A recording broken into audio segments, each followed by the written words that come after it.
the front line as Foreign Secretary? I am going to return.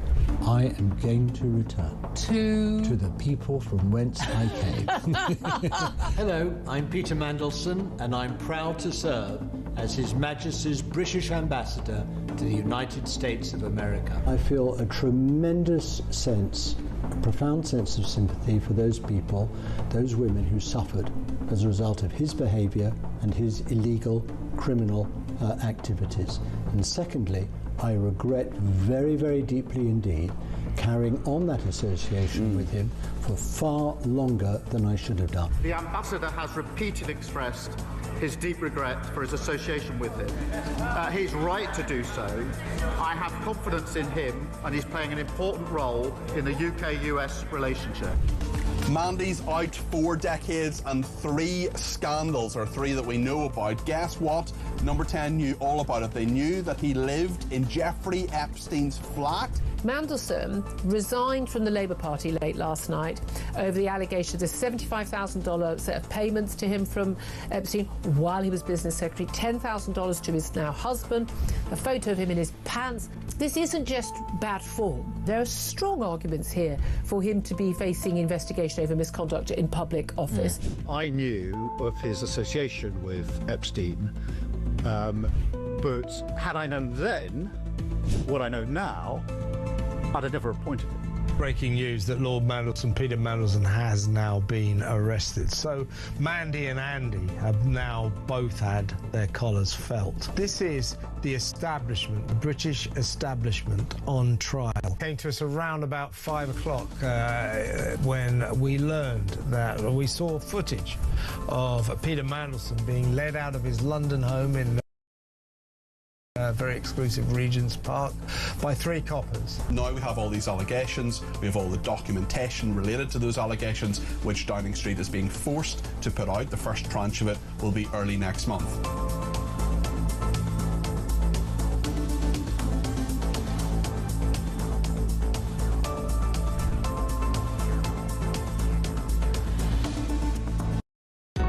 Across the UK, on DAB+, on your smart speaker, on your smart TV, and on your side.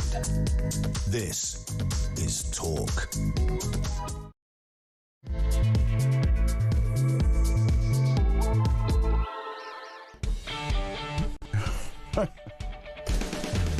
Very good morning to you.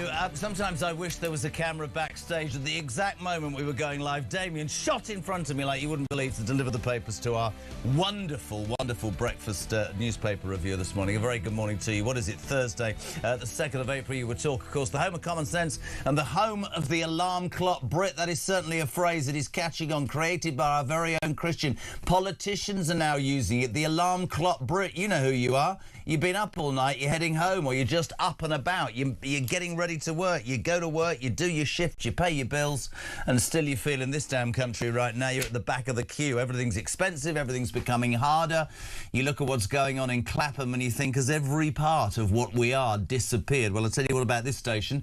This station will not allow that to happen. This is the place where your views on the news are very welcome, always welcome. 0344 499 1000, the only number you need. Damien is here, Speedy. Christian as well, your voice notes. Who's going to be first today? 0344 499 1000 and your text to 87222. Now, I'm going to do this calmly today. What are you waking up to? Well, you're waking up to the news that Donald Trump, this tells you something about America, by the way, last night addressed the nation. He sort of said he was going to pull out of Iran in 3 weeks. Then he said he was going to bomb them into the Stone Age. There are many reports that he says that he's going to leave NATO and we can sort out the Straits of Hormuz ourselves. Something about America. Within about an hour of him saying, I'm going to finish this in 3 weeks, his approval rating went up 5%.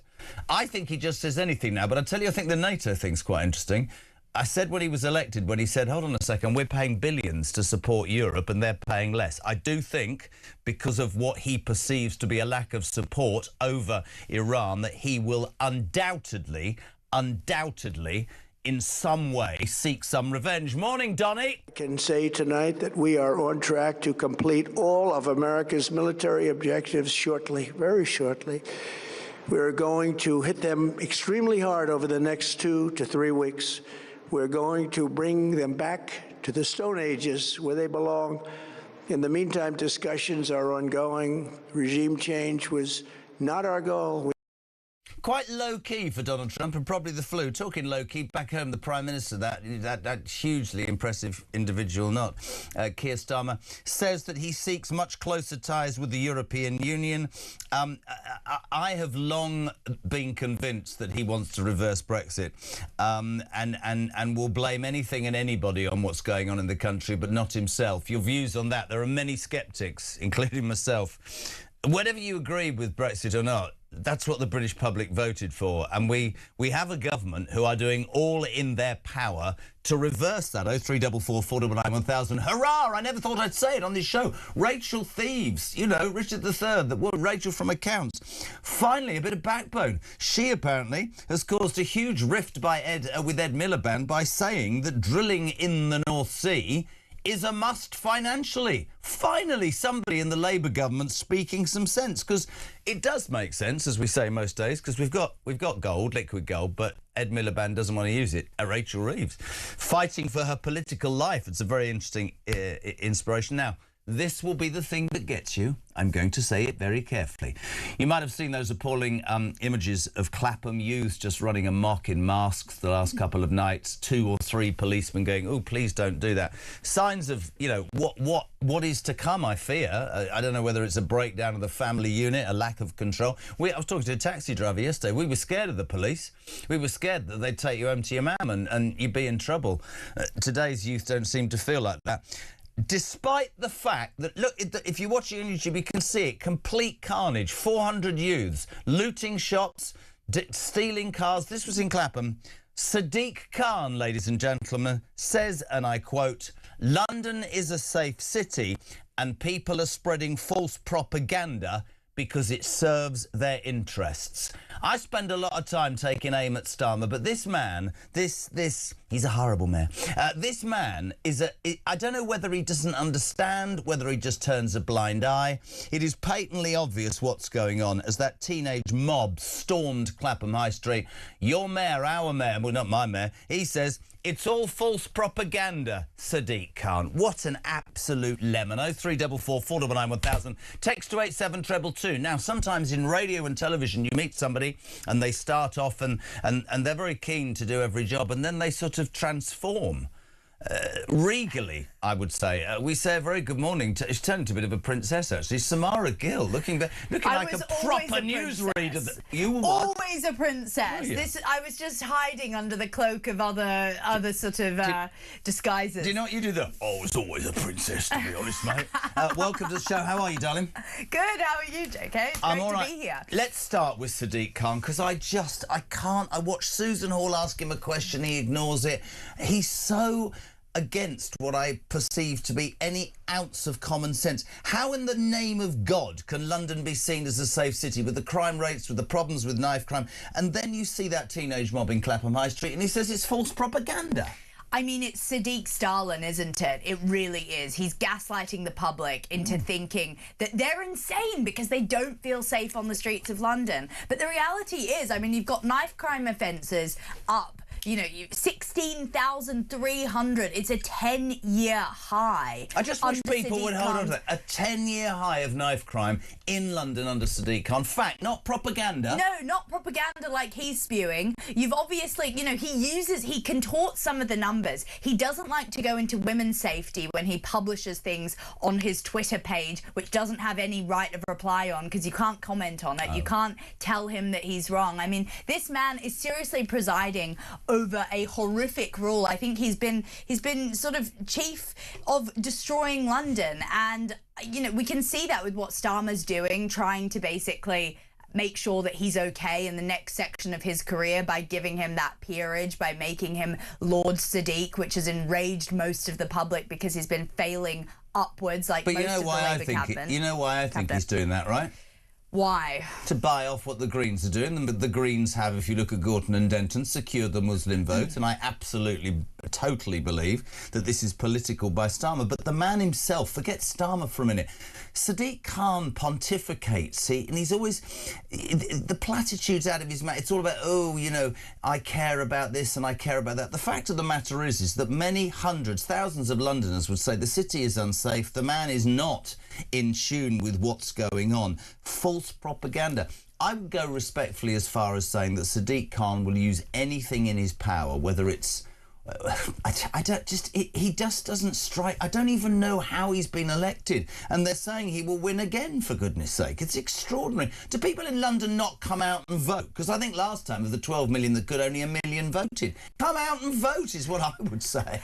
I want to level with you here. I think actually the rise of the Greens might be a good thing for a potential Conservative mayor from some sort of Conservative side of the spectrum to come in, because it will split the vote on the left side. So you'll get people that are so disenfranchised with Khan for all the wrong reasons, who will then vote for the Greens, split that Labour vote that we've been wanting to split for a long time. What about a Green Labour coalition, though?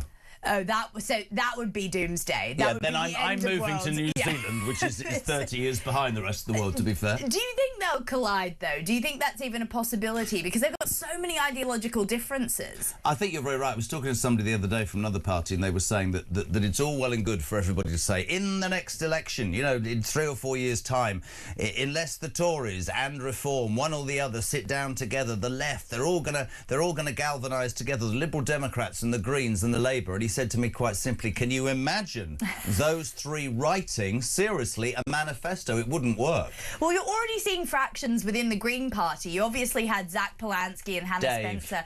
Well, Dave Holden, or Paul Holden, or however you want to call him dancing on the stage with the BDSM crew and the LGBTQ, which is no issue, but unfortunately it really upset Mothin Ali, his deputy behind the scenes, who obviously has a wife that wears a niqab. So you're already seeing fractions within that party. You can see with the Your Party, the Jeremy Corbyn, Zara Sultana, lunatic crew. What's happened to that? Well, they hate each other. They couldn't get along. So I don't know how a Labour, Lib Dem, Green coalition could ever work. So I think in a way you can consider yourself happy that probably won't come to fruition. It's very interesting. But Sadiq Khan, love your thoughts. 0344 499 1000. Text to 87222. How is this man allowed to be London mayor? How is he allowed to speak?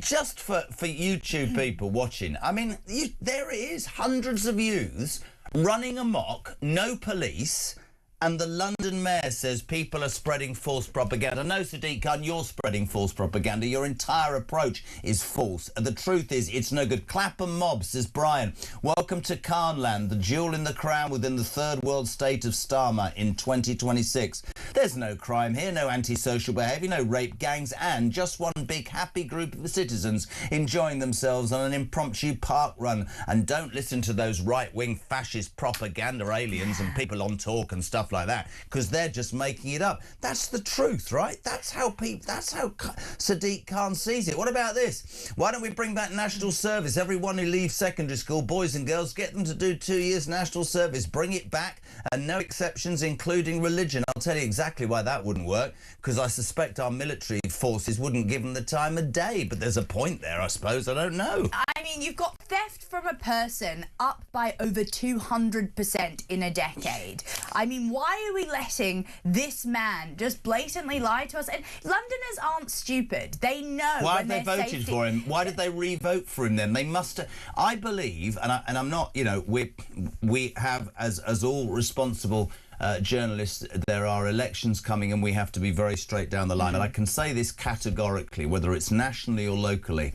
The British people, the silent majority, the alarm clock Brits that I always talk about, have a very, very stark choice very soon. And included in that choice, by the way, it's not how you vote. I would absolutely say to everybody, whatever your political persuasion, get the hell out and vote. I have never understood, Samara, people who do not exercise their democratic right and then moan and bitch forever. Get out and vote. It's the only way that you're able to effect change in your country, isn't it? Totally, and vote whichever way you want. We're not telling you how to vote on this station, but I think it is really important. You can't complain about how terrible your life is or how high the taxes are when you're right, you know. And Londoners, a lot of them can't complain about Sadiq Khan and the way that they don't feel safe to take their phone out, the way that they don't feel safe walking home at night, especially as a woman in Sadiq Khan's London. Yeah. You can't complain about it if you don't at least try to affect change in that way. But I do feel like he lives in a filter bubble of his own existence, and he's completely detracted. I mean, this is a man who drives around with a motorcade in a Range Rover with very heightened security because he says that he feels unsafe because of all the threats towards him. What about the carbon emissions from his 2 Range Rovers? I watched Susan Hall, the Conservative leader of the Assembly, we had her on the show last week, literally say to him, are there grooming gangs in London? And the dismissive, rude disrespect that man shows, much like a lot of MPs do towards Reform MPs in the House of Commons. This is, I don't understand what the members say. Yeah, you do, Sadiq Khan. Are there rape gangs in London? Of course there are, but you won't acknowledge it. And we know why you won't acknowledge it, because you're concerned about creating a void with a certain demographic. Simon in Norwich, oh, it's so lovely to see the beautiful Samara just before I set off my day's work. Great show, Samara. Don't stop fighting for us. I'll just sit here then as a non-entity because Lady Thatcher's been reincarnated in her blue suit this morning. I'll take it. Pardon? Can you say I'm not for turning? I'm not for turning. I can't do as deep a voice. I need to get my voice even deeper. I need to get some authority in the studio. You're living in Khan's London. Maybe he provides you with some sort of surgery for that. Morning, Boz. Morning, JK and the breakfast team. Travelling Boz here. Do you know what? Why is anyone listening to Genghis Khan? He says London is all propaganda and London's safe and all that. Listen, I've got to see him take a walk down the road without his bodyguards and he's driving around in his bulletproof Jeep, whatever he's got. Let him go on London Transport. The man is deluded. Donald Trump's right about him. He's a horrible little man. 0344 499 1000, text to 87222. The one thing about alarm clock Brits is they're not scared to have their opinions. Lizzie, this is interesting, in East Kilbride. Can you imagine, she says, and this is her opinion, the outrage of Khan if the majority of the youths running amok in Clapham were white? Oh, I mean, the arrest would be out of hand. I think that it's quite crazy how he got on his social media last night and tried to brag about the 2 arrests. He should be ashamed that there was only 2 arrests made. And I genuinely also think we need to think about the optics. This video, or these collection of videos, went all over the world. Yep. This is our city. You are our mayor. This is the central sort of life breath of this country. And unfortunately, people are now seeing that it's been bandied about by youths. They're not going to come here. It's also going to affect the economy massively. Completely. So, Sadiq, this is very serious stuff. This isn't just some sort of thing to get on your soapbox and preach about. It is it's almost like it's our economy that's at stake here. I couldn't agree more. Good morning to Mark in Selby. Sorry, could you just ask Samara, does she think it should be mandatory to vote in the UK? What have I become? A message board, have I? Doesn't even mention my name anymore. Samara, I'm your producer. Do you think the UK should make it mandatory to vote? What do you reckon? I think also he partly probably asked that because in Australia it is mandatory where I'm from, part of the Commonwealth. Are you from Australia? Yes, I am. How did you get here? Well, you don't want to know. No. It's very suspicious. No, all legally, but I think it should be mandatory to vote, although in Australia people do abuse the system and they just will tick any box when they get into the ballots, and you know it's not ideal, but it's probably better because you do have to be a bit more in tune with politics if you know you're going to have to vote. Ben in Cheshire says, Starmer, oh God, it took me 18 minutes. I am becoming increasingly convinced that the Prime Minister is an alien from another planet because he sure as hell hasn't spent much time on Earth, and especially in the UK in recent years. Does he observe anything? Does he understand anything? Does he ever listen to anyone? It's completely ludicrous. This is the story that, I mean, the PM, page 9 of The Sun, Keir's Brexit blast. PM called to get closer to the EU. He's accused of exploiting the war. Listen, I'm going to shock you a little bit. It turns out that he hasn't called a lot right, if in fact anything. Was he right to say to Trump, no, I don't want to fly those sorties? I might surprise you here, think he was. Was he right to say no to the bases? No, he absolutely wasn't. What I can say is I have been concerned for as long as you can remember that this government is obsessed with getting closer to Europe, who are going to rub their hands with glee and make it as hard as possible. And I do believe that any sort of truth in this is that he will be exploiting this war and a war of words, if you like, with Donald Trump to get closer to Europe. But what I don't understand about that is people say to me, Samara, all the time, but you're wrong, Jez. If there was a referendum today, we wouldn't be in the EU. I don't know whether that's true or not, but we've had a referendum. We were never allowed to implement Brexit as it should have been allowed. I always thought it was I'm a bit old-fashioned. I thought it was a chance for us as an island to go into ourselves, make things and be successful and sell them and show the world that we didn't need to have our hand tied behind our back by the Europeans. But this lot, they want closer and closer relationships, and be in no doubt that they and he will do everything in their power in the next 3 years for us to become the poodle of the EU. I have no doubt about that, and that's quite scary.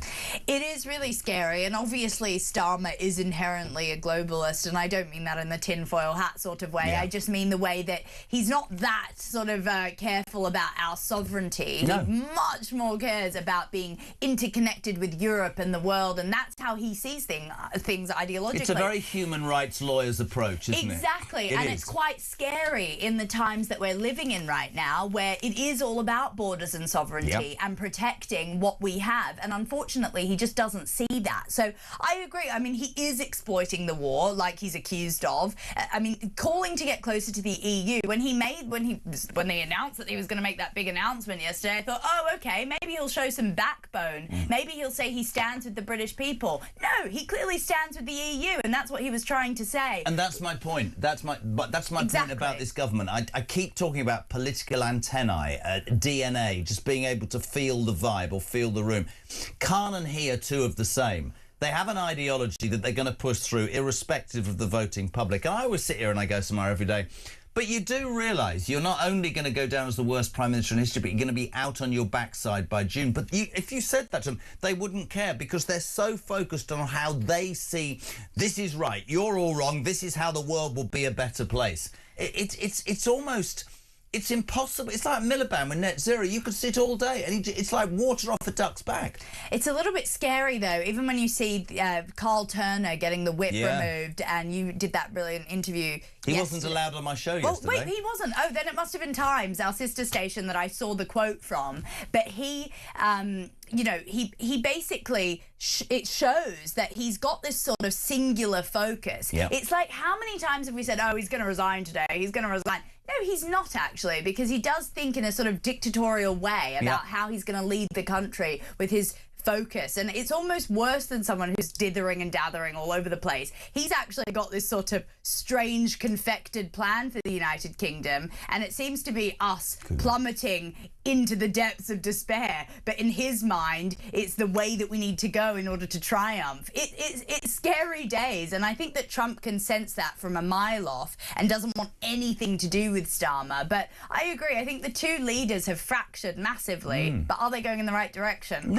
Not in any way. 0344 499 1000. Morning to Alex in Cardiff. I was speaking to my dad, who was born and grew up in London in Catford. You could go out and play with friends and bike to school by the age of 6. He revisited the area just a few months ago and said you could never imagine a child going out alone. Fear of mugging and knife crime, and the area has demographically altered dramatically. It's sad, Jezza, from growing up post-war in 1946 to how it is now. Quinn in Rotherhithe, a place... I used to live in Rotherhithe. Good morning. If London is so safe, why does Khan drive around in a bulletproof Range Rover with bodyguards? The man needs to concentrate on what's going on. Dean in East London. He says, Jez Samara, why is it that many, including Khan and the establishment, totally ignore the evidence in front of their eyes? The rubbish he pulls out and puts out is utterly despicable. Graham is a joiner. Do you know what a joiner is? Yes, it's What? it's like a wood wardrobes. Hands are going like wood. Hands are like grapple, David Bellamy. Well, grapple my brain. I'm doing an interpretive dance. If you're listening. Very nice. Maggie's on one. Morning, Jess. Graham the Joiner here. These jokers in power all have to go. Why can't they see what the British public are seeing, and why can't they listen to us? I agree. Dan, morning, JK. It's all about respect, or the lack of. I'm your age, Jez, and like you, have absolute respect for my parents and grandparents who went through World War II. My kids have respect for me, but nothing like I did with my parents and my grandchildren. Have little or no respect. So many kids have the same. Unfortunately, wokery is a byproduct of 80 years of peace. Good morning to Martin in Woolwich. This has touched a nerve, Sadiq Khan. I honestly believe Khan is a danger to London. To me, he looks like an alcoholic who can't see he's the one with the problem. I'm sick and sorry for the analogy, he says it's early in the morning. I'm sick and tired of Sadiq Khan constantly peeing on my shoes and telling me it's raining, says Martin in Woolwich. I think that just about sums up how people feel this morning. 0344 419 1000. Do you know where we're going next? Where are we going? We're going to the United States of America. He's a very bad man. Back in a minute.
Breaking news on Talk Breakfast. Two men, aged 47 and 45, have in the last hour been arrested in connection with the Golders Green arson attack. To me, symbolising absolutely a rise in anti-Semitism. Again, nothing from the government. Breaking news. It's just a small matter. They have just an announcement saying transgender girls, i.e. boys, they must leave girl guiding by this September the 6th. We are buying from Norway because they fully exploit their share of the North Sea oil and gas fields, and we don't. Alice in Wonderland, no. Across the UK, on DAB+, on YouTube, on your mobile, and on your side. This is Talk. Welcome back, my friends. 6:28. It is Thursday morning, the 2nd of April. We're live across the UK with Talk Breakfast, the home of common sense and the home of the alarm clock. Brit, you're waking up to the news that Donald Trump addressed the nation last night, said the war's almost over and he's going to bomb. Well, have a listen. Morning, Donald. I can say tonight that we are on track to complete all of America's military objectives shortly, very shortly. We're going to hit them extremely hard over the next 2 to 3 weeks. We're going to bring them back to the Stone Ages where they belong. In the meantime, discussions are ongoing. Regime change was not our goal. We never said regime change, but regime change has occurred because of all of their original leaders' death. They're all dead. Right, let's cross. This should be fun. We're going to take both sides of the arguments, Samara and I. We say a very good morning to Amy Tarkanian, Republican strategist, live in Nevada. We also say a very good morning to Michael Yaki, US political analyst and former senior advisor. Good God, you're an advisor to Nancy Pelosi. You're a brave man. Good morning, peeps. Can I just start by saying, and Samara is with me, Donald Trump is in so many ways to people here somebody who, you know, says things and stands by it. But even my judgment would be he's starting to derail slightly. But my first point about this as a country that you live in, I'll start with you, Amy. Apparently from when he sat down, having said or stood down, we are going to be pulling out within 3 weeks, right? His approval rating went up 5% in an instant poll. Are Americans that gullible, with the greatest respect? Well, I don't think that we are gullible. I am glad to see that he addressed the nation. I wish that he would have done that actually before they decided to go into war. That's historically what our presidents do, is they address us to give us more of a buy-in, tell us the why, tell us what our involvement is, give us a general idea of why it's so important and what it is that our role would be during that time. But that didn't happen. So I think this, even though some may say this was too little too late, I am grateful, though, that he at least did it. We didn't learn too much new, though, however. This wasn't really a detailed exit plan. It was more of a rah, we're winning and we're wrapping it up. He still left it very vague, left it very flexible. So then that way, when we do still continue to retaliate and fight with Iran, it's not going to be a surprise from here on out. There's no way that he can completely say that we are fully removing. I find it interesting that the UK summit is being hosted tomorrow with over 30 plus countries. If that were the case, and this was truly over, then there would be no need for the summit. Michael, welcome. I'm looking forward to the Democratic angle. You've got a slight smile on your face. Donald Trump, is this the first time we've seen the man outmaneuvered? Europe, and God, don't expect me to be sticking up for our Prime Minister or the coalition of the willing. That's the worst phrase ever. But this is the first time that the strong-arm tactics haven't worked. That would be a fair criticism. And you see a man who is not floundering, but certainly backtracking. Would that be a fair comment, Michael? Well, I think that it's a little premature to say that this is the first time. I mean, I would say that Vladimir Putin has been outmaneuvering him since his very first term, and even probably before that, in terms of the courting that he did, and the fact that he managed to convince Trump, the idea that it'd be probably okay, if we try to work with you on this whole election issue. But I think that here, what you have is a situation where he's clearly in way over his head. This is going to war is a very serious and sober decision by any president, by any foreign leader. This seems to be done at the spur of the moment. He keeps on blaming, he says nasty things about the prime minister and everybody else. But the fact is that most American in fact, all American presidents could have consulted with them before they go in. Look, we're going to be going in. This is probably going to have an impact on oil. So let's all get together, figure out how we're going to work on this. But we're going to go in, and we'd like you to be part of it. That conversation never occurred. And what you see here is that all the wargaming that every president has done since 1979, because believe me, every American president has in their bones wanted to do something more like what Donald Trump did over the past month. But they didn't do it, and they didn't do it for very specific reasons. When you game this out, the thing that always comes up is, what are you going to do about that little tiny narrow entryway called the Straits of Hormuz, and how is that going to impact world oil prices, the energy needs of all our nations? They knew every war game on that said that's going to be the choke point. That will be the problem. He didn't care, and now everyone is essentially paying the price, including Americans, where gasoline has gone up over $1 in the past 3 weeks. It's still about $57 cheaper than it is in the United Kingdom. I'll take your point. Samara, do you see a man who's on the back foot here? I think we're seeing the consequences of what happens when you are so America first and not thinking about any of the other countries. And that's how Donald Trump got into power, and that's how he wants his legacy to be remembered. But I think there's a big issue here. You know, Britain, Europe and Asia have been left by the wayside.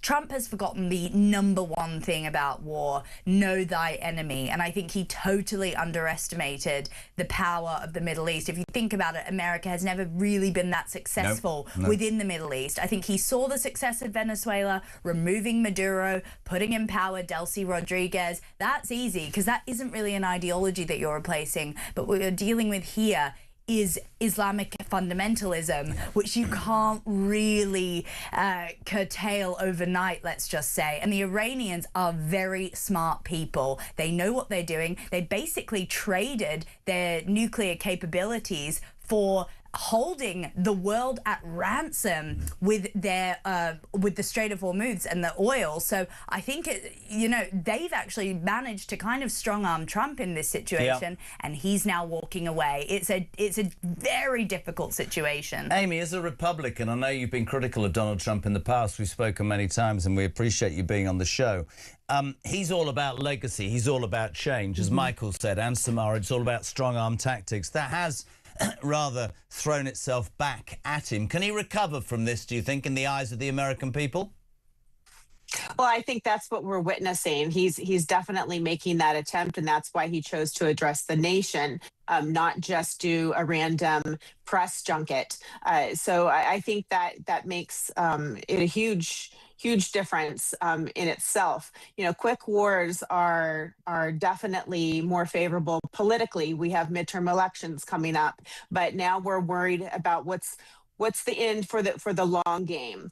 What are we looking at economically? What are we looking at humanitarian wise? We understand that the Iranian regime murdered thousands and thousands of its own people, and we want nothing but the best for them. But at what cost, and what is the strategy? What is the end game?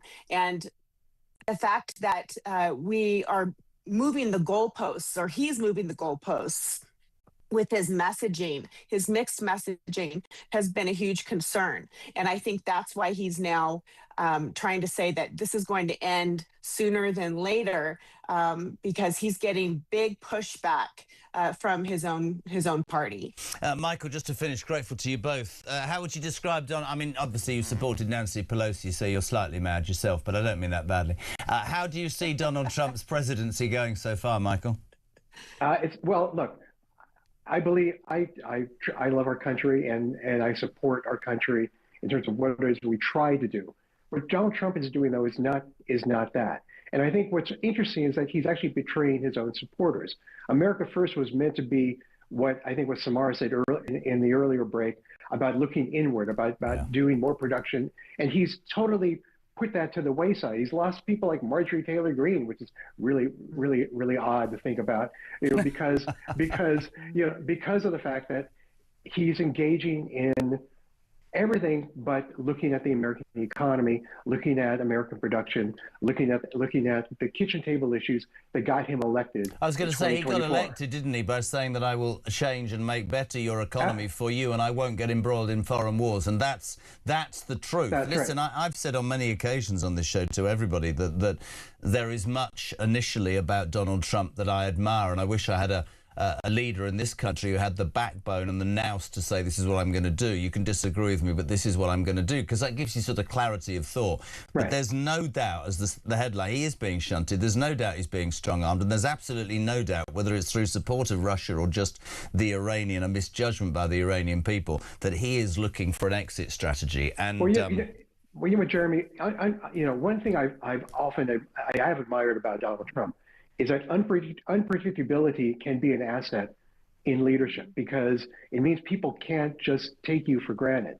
But unpredictability with chaos, which is what's going on right now in the Middle East, that's not good for anyone, and that's the result we're seeing right now. I'm going to read this from Rachel. I think it sums up the whole conversation. Morning, Jess Samara. I'm a huge fan of Donald Trump. However, I have to be honest with you, he seems to be going from one position to the complete opposite with regard to Iran. And for many of us who have supported him, I'm very, very nervous. Michael, great to have you on. Amy as well. Late night in the United States, but we thank you. Two opinions, actually, two political parties, both saying the same. Whether you like him or loathe him, to come to power and have the courage to stand by his principles, fantastic. But he's gone against the very thing that he sold himself to the American people as. I mean, he said never wars, no wars, I'm the president of peace. Now I'm starting to think they should have given him that Nobel Peace Prize last year, so maybe he wouldn't have done this. But, I mean, Donald, what happened to the price of eggs? That's what you were meant to bring down, not bring the price of oil up. I couldn't agree more. Morning, Matt. Morning, Jezza and the Breakfast Gang. It's Matt in Warrington loading the van. So, Sir Khan got this big plan that he'll make Lord Khan and he'll send him to America as the international envoy, so he can really wind Trump up, and that'll really get Trump's back up, and then he can get closer to Europe, and then he can bring us back into Europe and save us, because it was such a good time when we was all part of the EU. You remember? It was amazing, wasn't it?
Across the UK, on DAB+, on your smart speaker, on your smart TV, and on your side.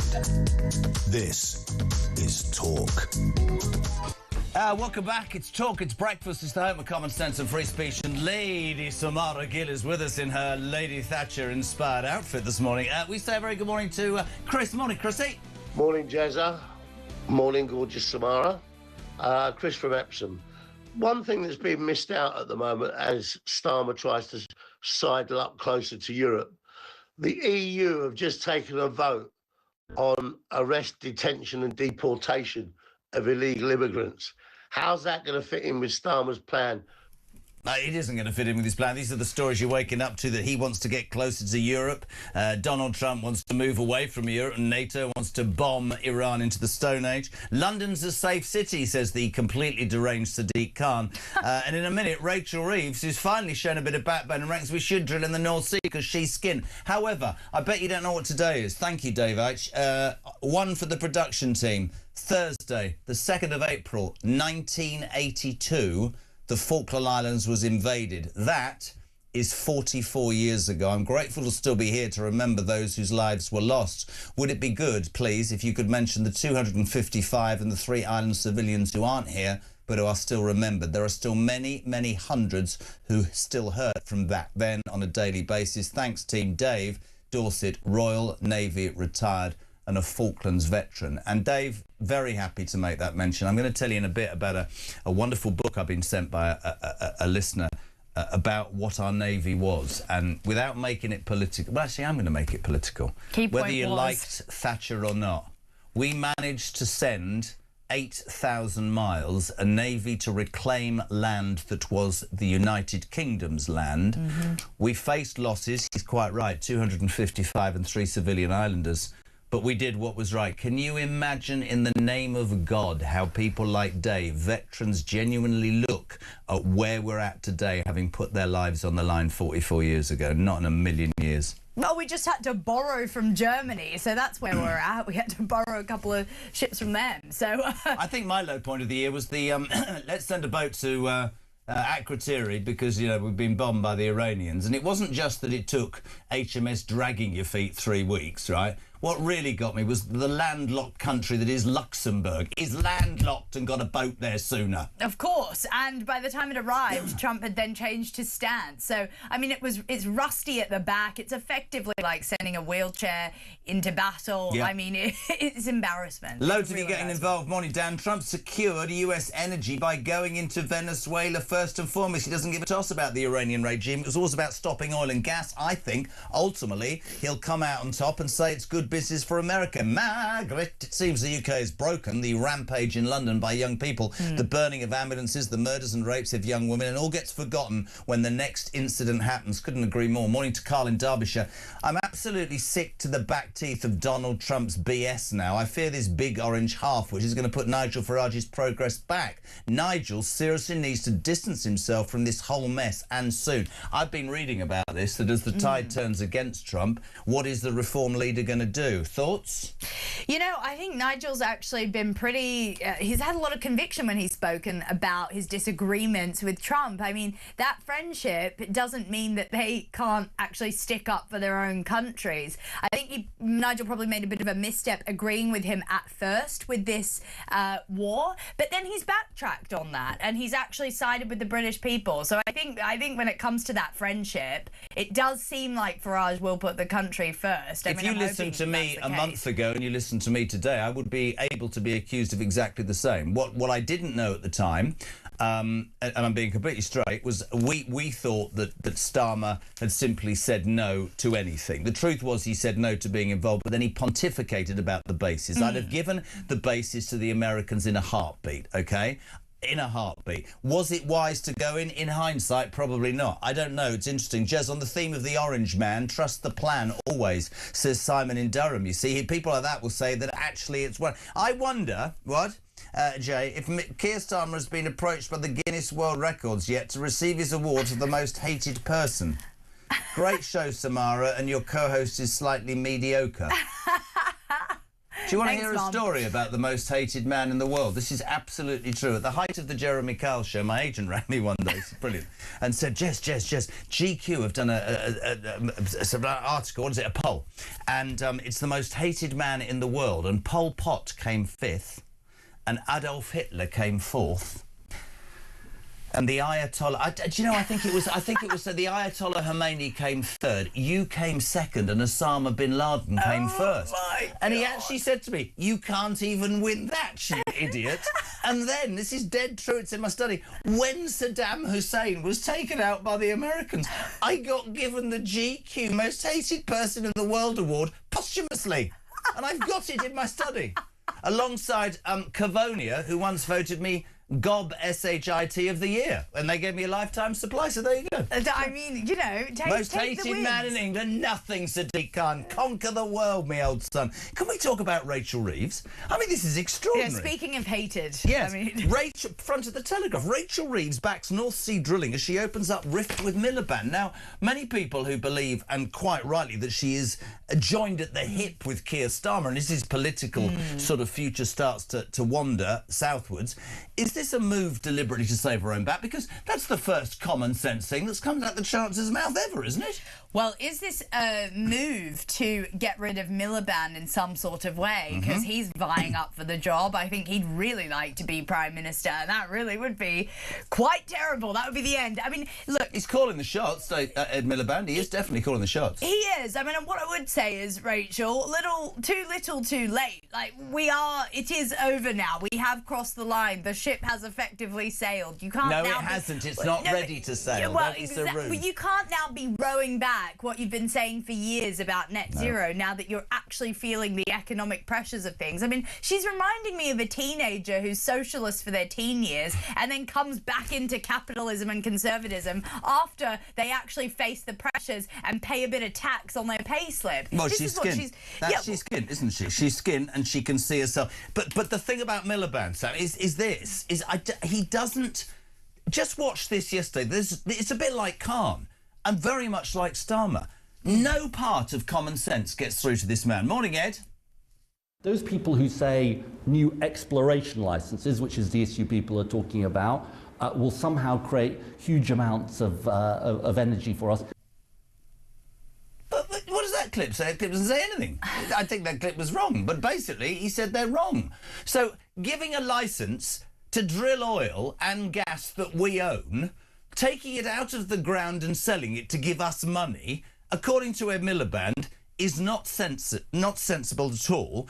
What you do is you don't give drilling licences, you don't have ways of making what you need, so you buy it from people who've started to drill in the place that you own and then sell it to you for more. Well, exactly. We're buying it off Norway. There's drilling it in the same sea that we have access to. We have access to the other half. We actually could be producing it ourselves. It's sycophantic what's going on. It doesn't even make sense. I mean, Rachel said, I'm very happy that we are. The North Sea oil and gas will play an important role in our energy mix for years to come. Well, we don't have years, Rachel. No. We've got to be drilling like tomorrow. And we can't drill, Rachel, because your stupid government has cancelled all the licences. And here I will stick up for the Tories. It was open. It was taking place. It's just, for me, a basic economic thing. You're massively in debt and somebody says in your garden, there's all that money under the grass. I'm not going to do it because it'll upset the look of the grass or the people. Oh, but the people next door are drilling underneath your fence. You know that, don't you? Morning, Paula. Morning, JK. Morning, Samara. Great show as always. Paula from Essex, Alarm Clock Britain crew. I just want to say, if Starmer thinks he can just put us back into the EU, I think he's going to find a bit of, pushback, because we had a referendum. We voted for this. If he thinks he can just put us back in without voting, I think that's a bit of a cheeky move. Thoughts? Thoughts? Cheeky, yes, but I think not even cheeky, just completely plotted. I think the British people, July 2024, were completely duped. Well, actually, they weren't duped. They were. So hated with the Tories. I don't think anybody stops and went, do you think that this lot will be as bad as... I mean, you're too young. I remember 1979. I said every single day, we will be skint, the unions will take over, there will be lawlessness on the streets, because nobody is going to stand up to the many different, diverse, I hate that word, sections that he's had to placate to get to power in the first place. I mean, it's craven and it's undemocratic what he's trying to do by getting back into the EU, and it should be taken really seriously. I'm almost concerned that there hasn't been more outrage about his comments from yesterday. The people voted one way, Keir. What's going to happen next election when you get voted out, potentially? Are you going to also say, no, let me back in? I think it's genuinely the same sort of edict. So I think we should be really concerned about his language at the moment, because it shouldn't go unchecked. I think he's, and I've been really honest, I do think he's dangerous. I think that those sorts of things, if you believe we should rejoin the EU, then Keir Starmer's your man. But for many people who didn't vote to, you look at it and you see him slowly crawl. I have a real pet hate, by the way, I should tell you about this. The coalition of the willing. If there was one thing that would sum up him in my mind, it is that. What an odious title for a sad bunch of people who frankly are never going to be able to make the right coalition of the willing. I mean, honestly, do you know what I mean? I'm with you. I would have preferred him to have stood and say, I said this before, right? Jeremy Corbyn, I'd never agree with anything, but at least he stood up and he said, that's what I do. And he got more votes than Starmer did. I mean, alien to what I believe in. No, but of course, I mean, we're seeing with the rise of the Green Party that people do want someone with actual conviction, not someone, as you said, who's trying to placate everyone in every which direction. Or a conviction. Or a conviction, you know, the bar is pretty like people low. who sell heroin. They're all going to vote for the heroin, for the Green Party. Can we just talk Scott Mills very quickly? The BBC fallout still happening. It turns out the BBC did know of Scott Mills' police investigation in 2017. He broke his silence yesterday afternoon, thanking his listeners and confirming that he was the subject of that police investigation, which is obviously that. I mean, look, it's not for us to judge a situation, but I can only say from my own experience, when a major newspaper launches a story on a Monday and drip feeds it during the week, I would have to suspect that there's going to be some sort of other part to this, probably in a Sunday newspaper, but we don't know. But it does, as it did yesterday, highlight for me the appalling vetting process at the BBC, and quite frankly puts them quite right in the spotlight. You want to raise the TV licence? I can't. I don't get it anymore. I really don't. I mean, the plot thickens, doesn't it, after yesterday? I think with Scott Mills, we really need to look at the mismanagement of the BBC. I mean, they've again been taken to task by the fact that they haven't... I mean, the thing is, they always jump before they're pushed. Everyone who's... Or they don't jump at all, and then they go, well, we should have jumped. Precisely. And we've got Tim Davie. It's his penultimate week. Is it his last day today? I believe it is today, it's his last day today. Bye. Exactly. But he's leaving Matt Britton, who's coming in from Google, a massive sort of suite of issues. He's got the $10 billion lawsuit from Donald Trump. He's got the Scott Mills thing to figure out. I think that he's leaving the BBC in a right mess in some ways. And, you know, look, with this sort of thing, why are they allowing Scott Mills to be trialled by the media? I mean, the media has been having to run all this discourse around him. The lack of transparency from the BBC is putting everyone's lives into disrepute. And if the BBC is found to actually have been to have dismissed him on a basis of something that happened many years ago, then they're in for another massive lawsuit. I don't know, but this would be this would be my view. If they knew, why did they give him the job? If he, yesterday in his speech, right, you're absolutely right. If it was based entirely, the sacking, on something that he already told them... He did tell them. Then I'd be suing them.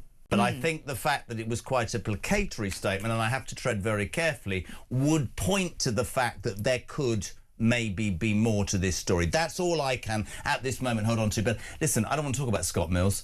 I don't want to talk about individuals. I want to talk about an organisation that wants to put the licence fee up, that expects me to pay 180 quid, and we've only got a minute, but sent 46 million letters in the last 12 months to people saying, if you don't pay your fee, we're going to get you prosecuted. That's the real story here. They're done. They're done, the BBC. They should be defunded. They're more interested in door-knocking grannies than actually gutting out all the rot that's within their own institution, and that's where the issues lie. I think let's hope that when the new leadership comes in, you know, there are talks that there might be a new subscription model introduced. Good. There might be different ways of making sure that the BBC is held to account, and I think I can only welcome any sort of change. Are you going home, or are you staying a bit? What are you doing? I'm staying. She's staying, apparently. Listen, we've got James Price kicking off the next hour. It's 0344 499 1000. It is Talk Breakfast. We're live across the UK. You're waking up on Thursday the 2nd. Trump's going to bomb Iran to the Stone Age and do one on NATO. Keir Starmer's desperate to rejoin the EU, and Rachel Reeves has woken up to the fact she can pay off her debts if she drills in the North Sea. All of that and JP and Samara next on Talk Breakfast.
across the UK, on DAB+, on your smart speaker, on your smart TV, and on your side. This is Talk.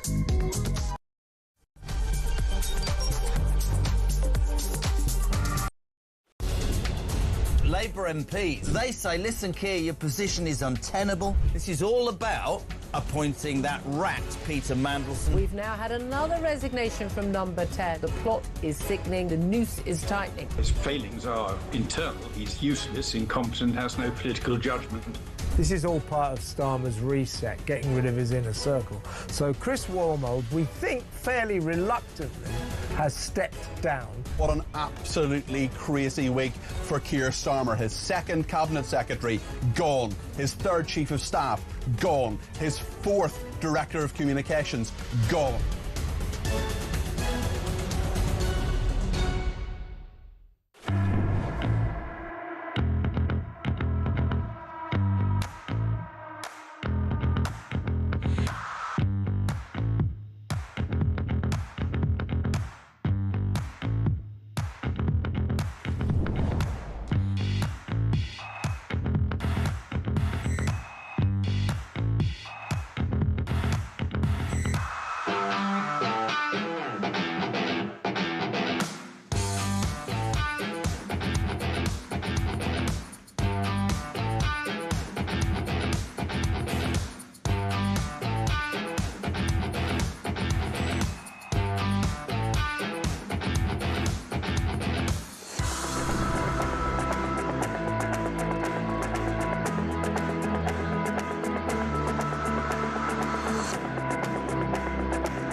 Across the UK, on DAB+, on your smart speaker, on your smart TV, and on your side.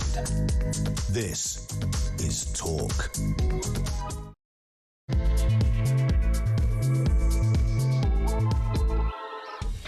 A very good morning to you. Just gone 7 o'clock. This is Talk, the home of common sense and the home of the alarm clock Brit. A very good... The sun is rising. There's a spring in my step and my hat is not at a jaunty angle. Easter is approaching. And Samara Gillis, it's the holiday period, has decided to stay because she's nowhere to go. She's dressed up like Margaret Thatcher today. Yeah, this is dressed for the job you want, really. There you go. 0344 499 1000. What are you waking up to? Well, you're waking up to some pretty interesting headlines. Donald Trump is going to bomb Iran into the Stone Age, but withdraw from the war in 3 weeks, and he's probably going to tell NATO to shove it where the sun don't shine. He keeps ranting. Many people will say, don't misjudge, there's a plan. Others are going, he is derailing. I'd say this about America, by the way. He addressed the nation, didn't he, Samara, yesterday? And in a 20-minute speech that was quite low-key, he said, we're out of here. We're out of here in three weeks. We've done everything. Within an hour, his approval rating had gone up 5%. And who says America's a hard country to conquer? At home, I think we should be worried about this. Keir Starmer is edging closer to the EU, the coalition of the willing. I thought we voted to leave. I think he's out of his depth. Rachel Reeves. Richard III's woken up and worked out that if we drill in the North Sea, we'll pay off some of our debts. I think it's about saving her bacon. And Sadiq Khan, sorry, I make no apology for this. London is safe.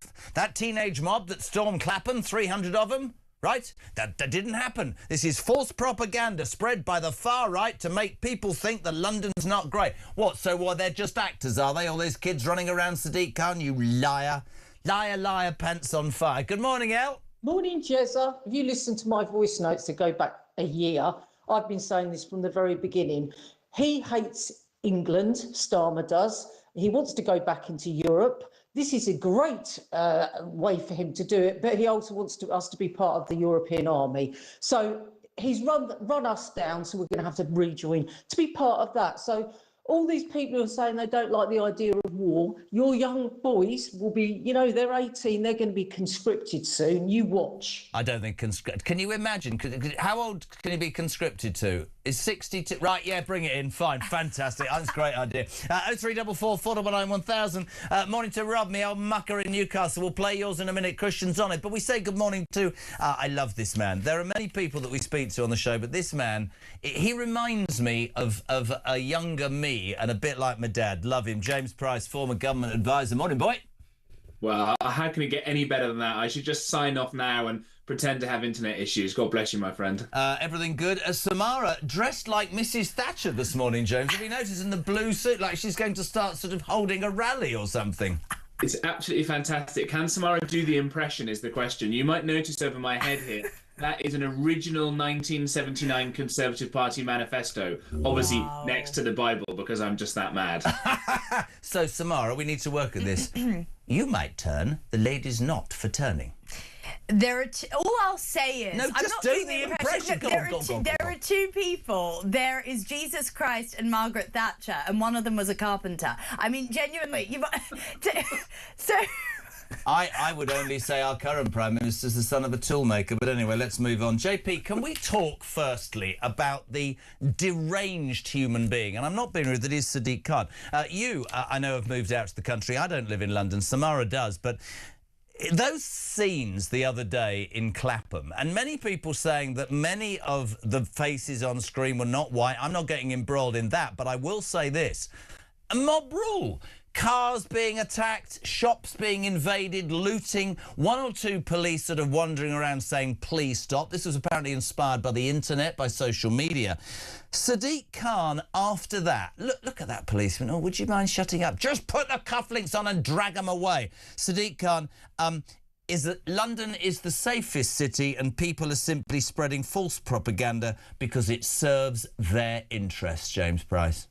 Yeah, absolutely right. You know, Sadiq Khan has never lied to us before. Diversity is our strength. The truth is justice. It's all absolutely fine, right? You don't need to listen to your eyes or your ears or any of these scenes that you're seeing. That to me looks like an AI deep fake. You know, we can all just do this stuff. It's much easier when you're a lefty, right? You just have to say these obvious lies enough, and there will always be a small proportion of the country who will stay with you. And of course, as more of us leave London, as I have done, many more people are allowed to come in, most of them on small boats, who don't realise what Sadiq Khan is like as a mayor and will eventually start voting for him. So a nice steady importation of new voters for him will keep him in power ad infinitum, ad nauseum. I've been trying to work out what you do about this scenario, because organising a bunch of kids to turn up somewhere on the street using TikTok and Snapchat, which is what I think they're doing, and I think we'll see a lot more of it over the Easter weekend, that's not in itself illegal. And then the kind of low level running around screeching, shoplifting stuff is the next level up. You know, what are we going to do about these kids? Because they're not going to have any actual consequences. When this happened at Brent Cross, also in London, I think January last year, they stole something like 50 grand's worth of kit from the iPhone store, and one teenager, got good justice of £100 fine for about the 50 grand's worth of phones and stuff that got nicked. I think in this that happened in Clapham, there were two 13-year-old girls arrested and now released on bail, and one 15-year-old who got charged for something. So it's good that those 4 teenage girls have been taken off the streets. Oh no, wait, not even that has happened. So what are we going to do about this? Are we going to talk about the breakdown in families that lead to all of this, the lack of male role models? Are we going to talk about some of the cultural issues? You mentioned there that some people have talked about the fact that almost all the kids in these images are black. And Kemi Badenoch came out and said, well, you don't see these scenes happening in Lagos or Nairobi. Cue a lot of people replying to her, showing videos of exactly these sorts of riots happening in these places. But I agree with you that we shouldn't be going down the sort of racial routes on these things. We should be looking at what solutions there actually are. Are we going to get a politician who says, young offenders institutions are a total mess. They've been a total mess since, God bless her, the Blessed Margaret, got rid of Borstalls by, I think, 1982. True. And actually what was replaced them has been actually worse. And the attempt at bringing back what's called a secure school, which is on, I think, the original site of the first Borstal outside Rochester in Kent, has had to already stop taking new people in. The doors wouldn't shut properly and were being turned into weapons, and God knows what else was happening. So I think the only solution is going to be something that doesn't sound very nice to our soft and delicate sensibilities, which is to taking kids like this out of mainstream education, taking them off the streets and putting a bit of discipline into them and saying, if you don't sort yourselves out now, you are going to have a life of, at best, despondency and uselessness to your fellow man. And at worst, you're going to end up a criminal in our massively overcrowded prisons. And if we're not honest about those life outcomes for kids, then we're all sunk. I don't mean to sound like either of your parent, but you two at this moment, not together, separately, don't have kids. And I get really enraged about this, right? I can sit here and I can say, we were scared of the police. You know, you'd come home from school, you go out on your bike. If the police felt your collar and took you home to your mum, you're in trouble. That's the way it was, right? There was a degree of respect. I listen, Jay, and I agree with you about, you know, this soft and delicate approach. We've become a society, in my mind, that is so apologetic in almost everything it stands for that nobody that carries out something that I consider antisocial or even criminal knows anything about what the consequences are. I am sick and tired about people telling me society, schools and all that. I absolutely will stand by the belief that the breakdown of the family unit, the lack of discipline that comes from home, the imposition of rules and the boundaries that are set and the consequences that are levied if you don't do that starts at home. People will say, oh, you've got kids, yeah, and I brought them all up. And I hope to God, and people used to have a go at me and say, well, what if they're on drugs? If you interviewed my three eldest kids, they will tell you with a dead straight face, if my dad ever caught me taking drugs, I've told them I'll take them to a crack den and leave them there for 24 hours. And I'm not even joking, right? I'm not even joking. I stole when I was 8. In those days, Woolworths had, you wouldn't know what Woolworths was, it's a store. No, we haven't and it in had Australia. open sweets. And I took a lemon sherbet and she dragged me by my ear, my mother, to the manager of Woolworths to apologise and stop my pocket money for a month, and I would never do that again. I am sick and tired of people taking responsibility away from parents. If my kid was running amok in Clapham with or without a knife, I'd like to think I would not only bloody well know about it, but I'd do something about it. I'm so passionate on this. Does my head in. No, I agree with you, and I think James makes a really good point that also we shouldn't go down the racial route of this. But what we because that's what Khan wants, by the way. No, that's what Khan all he wants. That's why I won't either. But it is the overhang of the BLM riots. I think that there is some synergy to that, and it's also about probably back in your day, JK, there wasn't social media.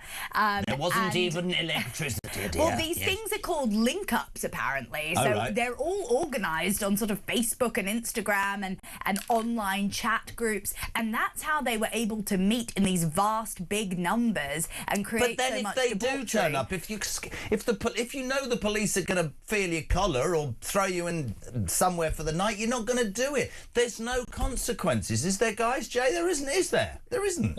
No, I think that's the problem, and that's why these kids feel emboldened. There were plenty of people wearing balaclavas for some of this, but the scariest thing is there are plenty of people who weren't, right? We see all these kids' faces and they don't feel that there are going to be any repercussions or consequences, or maybe worse even than that, if they do think there are some small ones like getting a criminal record or whatever, they don't care because they don't feel they've got any kind of life chances or anything going on for them either. My best pal's a criminal barrister. I was talking to him about this yesterday and was saying that what ends up happening is you get these kids at the moment who end up going into prisons, adult prisons, once they hit 18 or whatever, and they end up joining gangs that they were never in the first place and learning all the other horrible things that you can do and the ways to get involved in drugs and all the rest of it as well. Which again, it goes back to my idea that we need, in some way, it's going to sound very regressive, to bring back Borstal of some sort, where you actually put these kids away somewhere. And once you've got them away somewhere secure, away from the bad influences, away from, frankly, although I agree with you on parents who don't seem to give a monkeys about these sorts of things, Absolutely. or aren't there,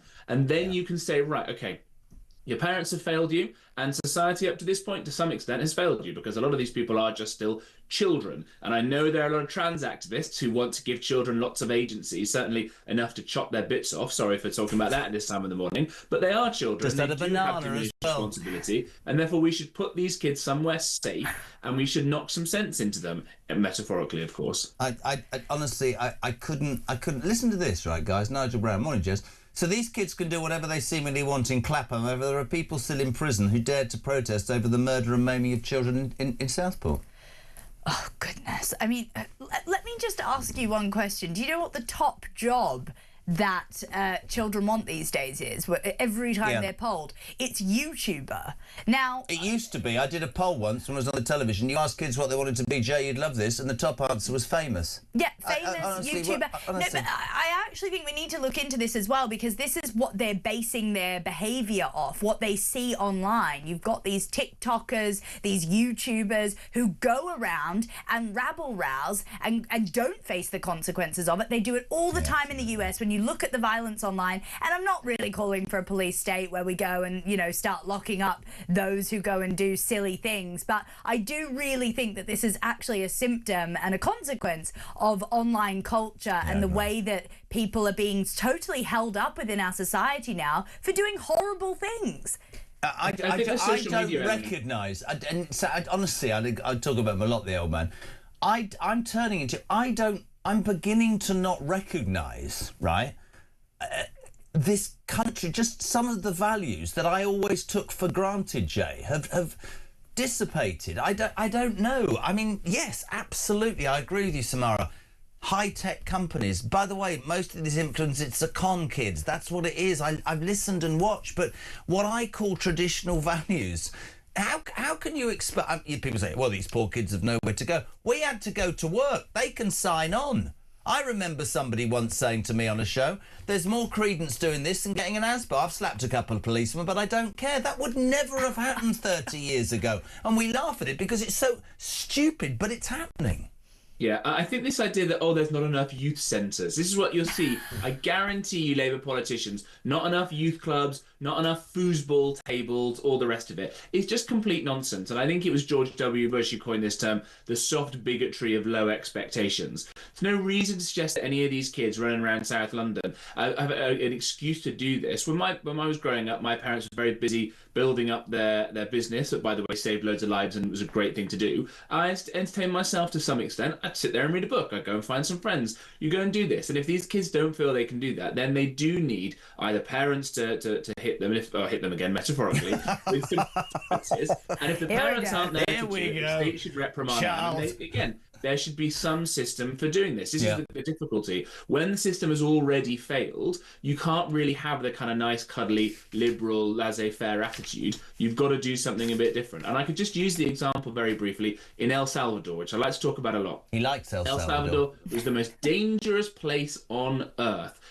Drug gangs ran absolutely everything. What do? They elected a guy who came in and he just locked them all up. And now it's the safest place in the Western Hemisphere. They're rebuilding cathedrals. Businesses are thriving. Families are growing. All the weekend breaks are fun in El Salvador now. Do you know what happened there? The Americans, who had a load of these kids that were brought up over there, they sent all these kids, deported all these young kids under 18 from El Salvador back to El Salvador, where the drug gangs got them all and said, you're under 18, you're not going to be prosecuted in the same way, come and join our gangs. So El Salvador had this problem on steroids, and what did it do again? Locked them all up. And then you can start to rehabilitate people if you think that's important. Couldn't agree more. What you make of Rachel Reeves deciding to back drilling in the North Sea all of a sudden, in something of a rift with the odious Ed Miliband? What are your thoughts on that? We're a bit perplexed here. Survival? Look, in chapter 15 verse 7 of the Gospel according to Luke, there's more rejoicing in heaven over one sinner who repenteth than 99 just men who need not repent. Rachel Reeves, you have understood and relearnt the basic economics that you would have learned if you had actually had a 10-year career in the private sector, which you lied about. But thank God someone understands this and is willing to stand up to the most bonkers person ever to sit around the cabinet table in Ed Miliband or Wallace from Wallace and Gromit. It's so true. I think he is bonkers and I think he is dangerous. But the reality is, peeps, we're talking about a man who's already pulling the strings and could quite conceivably, if Labour members, if they get rid of Starmer after those May elections, the reality is if it's down to Labour members, potentially Ed Miliband could be our Prime Minister. And even I, who is a complete patriot, I'm going with we'll leave. I can't. I'm going to Australia. I can't. If that man... I mean, it's bad enough to have to get up every morning and assume that David Lammy has made it to the higher echelons of Deputy Prime Minister of my country. Ed Miliband, you're an Aussie. Tell me, please. We all go to Australia. Get the tofu, bicycle and Birkenstocks out, JK, because that's going to be your life under a Miliband Prime Minister. Birkenstocks? What are they? Well, exactly. They want vegetarians. You'll have to find out quick and fast, because that's the type of sort of... what's funny is we joke about it, but I think he wants to bring us back into being a third world country with his net zero policies. Well, and that's the scariest part. He will do. It's going to be pre-industrial revolution type stuff. Genuinely. I don't know. Go to Australia. We've got energy and we get into it and we drill. And now we don't have the same kind of... We got some issues. Why did you leave? The climate, the approach? What are you doing here, you ridiculous person? I came here with my Thatcher outfit to make... to make Britain great again and to imbue my wisdom on the country, JK. Brilliant. Just finally, Jay, great to have you on, my friend. In a potted version, I'm amazed that everybody's amazed that Keir Starmer is trying to forge closer union with the EU. We always knew that. Anybody with a brain cell knew that he wants back into Europe. It's a reality now, isn't it? Well, this is the guy who kept campaigning for a second referendum, and he stuck around the noted anti-Semite Jeremy Corbyn just so he could try and make that happen as his shadow Brexit secretary. Let's never forget that. Of course, he also tried to make that anti-Semite Jeremy Corbyn Prime Minister several times, but let's let that one go. It's just the same as Ed Miliband. The country rejected Ed Miliband as a candidate for being Prime Minister back in 2015. The country voted to leave, but the commies don't like this stuff. They don't like democracy anyway, and therefore they'll try and undo this stuff. But let's just think, what does Britain need to thrive? It needs a lot of energy, as Samara just talked about, drilling. We need a lot of economic growth. We need a lot of military defence. And America has all of that, and Europe has none of that. So it's not going to solve the fundamental issues, even if you thought it was a nice idea otherwise. It's completely ludicrous. And goodness me, what more could Nigel Farage ask for in Holy Week than the gift of Starmer admitting he wants to rejoin the European Union? I don't know many wordsmiths who have an nth of your ability. How good is he? I know. They don't make them like him. They don't make them like... Look, she's off again. They don't make them like James. Yes, all right, Maggie. I will not disrespect Happy that Easter, dear boy. Lots of eggs coming your way? I hope so. I'm just waiting to see it. I still haven't heard Samara do her Thatcher impression. I'm not going to do that in front of a believer like James. Just say, I'm not... You might turn. I'm not for turning. You might turn. I'm not for turning. That was Prince Philip. That was Prince Philip. Samara sounds like she needs to go to the loo. Morning, Rob. Morning, Jez. Seeing his comments this morning about rejoining the EU, people should take this really serious. He's sort of throwing little flyers out everywhere to see where he can get a little nip for some votes. He's prepared to give everything away to save himself for a few votes. They've proved that with the way that they went around with the Muslim vote.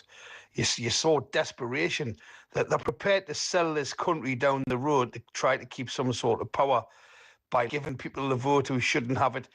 Anything. They're not bothered about the history of what it would do to the people of this country.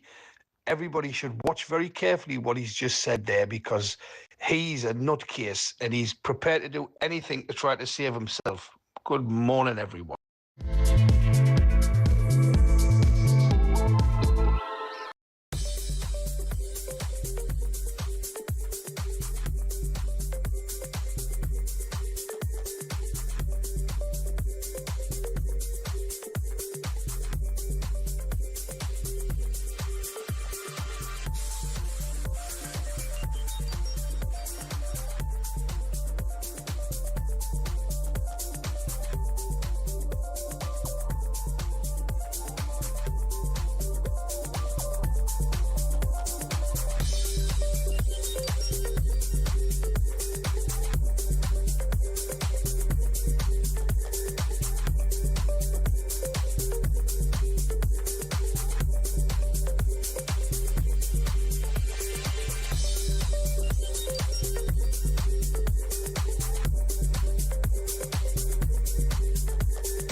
across the UK. On DAB+, on your smart speaker, on your smart TV, and on your side. This is Talk. Welcome back, my friends. 7:25. Thank you to Samara. Thank you to JP. We're live across the UK. This is Talk Breakfast. Good morning, Alarm Clock Brits. Great to have you involved. 0344 499 1000. Steve, good morning. Top of the morning to you, Samara, and your co-host there. The Ayatollah Khamenei had always planned to put us back in the EU. Even a blind man could see that. He fabricated this row with President Trump to say, oh, look, we haven't got America as a partner now. We'd have to go back into the EU in the national interest. This was always his plan. Well, not his plan, he's too thick. This was always his boss, Tony Blair's plan. We had the wall pulled over our eyes, for God's sake. Have a good morning. That is the line of the week. The Ayatollah Khamenei. The Ayatollah Khamenei. I love it. 0344 499 1000. Morning to Bill. Jez, teachers have gone on strike at my local high school because they can't control pupils. It's getting out of control and authorities don't give a damn. Great debate. Thank you, Bill. Morning to Cliff in Berkshire. If the link-ups are organised over social media, guys, there must be a trail to the set of organisers. Who sent the couple of posts? Arrest them. That would make sense, wouldn't it? Morning, Jez. These kids are running riots, says Nigel. Looking old enough to vote now. How worrying is that? Rory.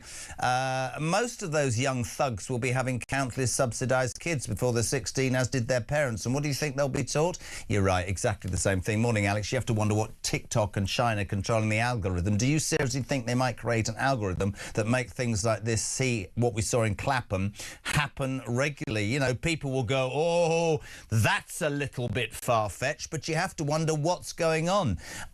You know, Sadiq Khan, this is anonymous but brilliant. You know, Sadiq Khan has overnight said London's a safe city and basically people are spreading false propaganda to serve their own interest. This anonymous text says, so Sadiq Khan says London is safe. Does that mean that McSweeney's phone never got stolen? Don't start, I'll have to get Dan Hodges back again. 9:28. I want to talk with an incredible man next. This is a man who was the former head of the British Army. I want to get an update on what he believes is happening in the Middle East. We see headlines. We see Trump standing up and saying, I'm pulling out, I'm obliterating, they're going back to the Stone Age. What are the facts? Lord Richard Dannat, former head of the British Army. A very good morning, sir. How are you? Good morning, Jeremy. I'm very well, thank you. Good to join you. And you. I think one of the stories that's come out overnight, and if we can just sort of separate a little bit of Donald Trump, who many think has been, you know, played like a good one here, has made a huge mistake and is now trying to get himself out of a situation that he could never have won, and is saying to allies, you sort out the Straits of Hormuz, I'm not interested. One of the topics overnight, Richard, is NATO, which he didn't mention in his speech last night, but many people think that he, as a result of what he perceives to be lack of support from the Allies, will take revenge. And certainly when he came to power before, he talked about how much America paid into NATO and how little they did, and that made a difference. What do you think will actually be the outcome? Do you think he'll be good to his word, or is this just more rhetoric? Well, I'd like to think it's just more rhetoric.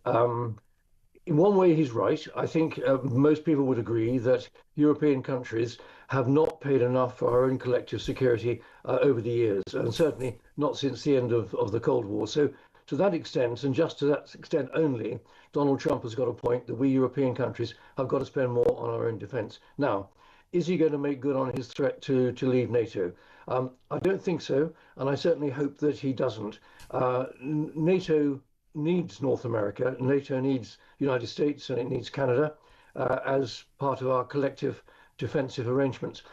I think what is sad, and this is where Trump is wrong, he is criticizing NATO members for not joining his war in Iran. Well, that's quite rich, actually. He didn't consult us or consult other countries beforehand. He just kicked off with the Israelis and expected us to join in. And the essential point about NATO is that it's a defensive alliance to protect NATO, to protect member states from hostile attack, from attack, for example, by Russia. It's not an alliance that America, yes, it leads, but it's not an alliance that America can just crack the whip and say, hey, we're going to go to war, you've all got to join in because you're all part of NATO. Wrong. We're part of NATO because we're in a defensive alliance to protect European security and North American security. I get that, and I'm not actually in this instance. It's not that I've changed my opinion. I believe there's a lot that's good about Trump. I think the rantings show a man who'd probably realised he's made a mistake. But it's quite an interesting debate about NATO because, as you just said, Richard, when he came to power, he said, I am not going to spend 10 times what the rest of you spend from my budget in America to protect Europe. But he has done that. He has paid that. And although they've moved the dial a little bit, the fact of the matter is he has and America have paid more. My question would be this. Maybe we need to step back from it being madness. Maybe they have not a divine right. Maybe they have a moral right to say, hold on a minute, we spent all that money defending you for so long, which you all freely admitted, and we expected at the very least you, Keir Starmer, to say you can have our bases, and you said no. The man looks like he's sulking, and maybe he's like that, but you do sort of think, OK, we probably need America. A question for you. Britain needs America militarily far more than America needs Britain, doesn't it? Yes, you're right, but America does need allies.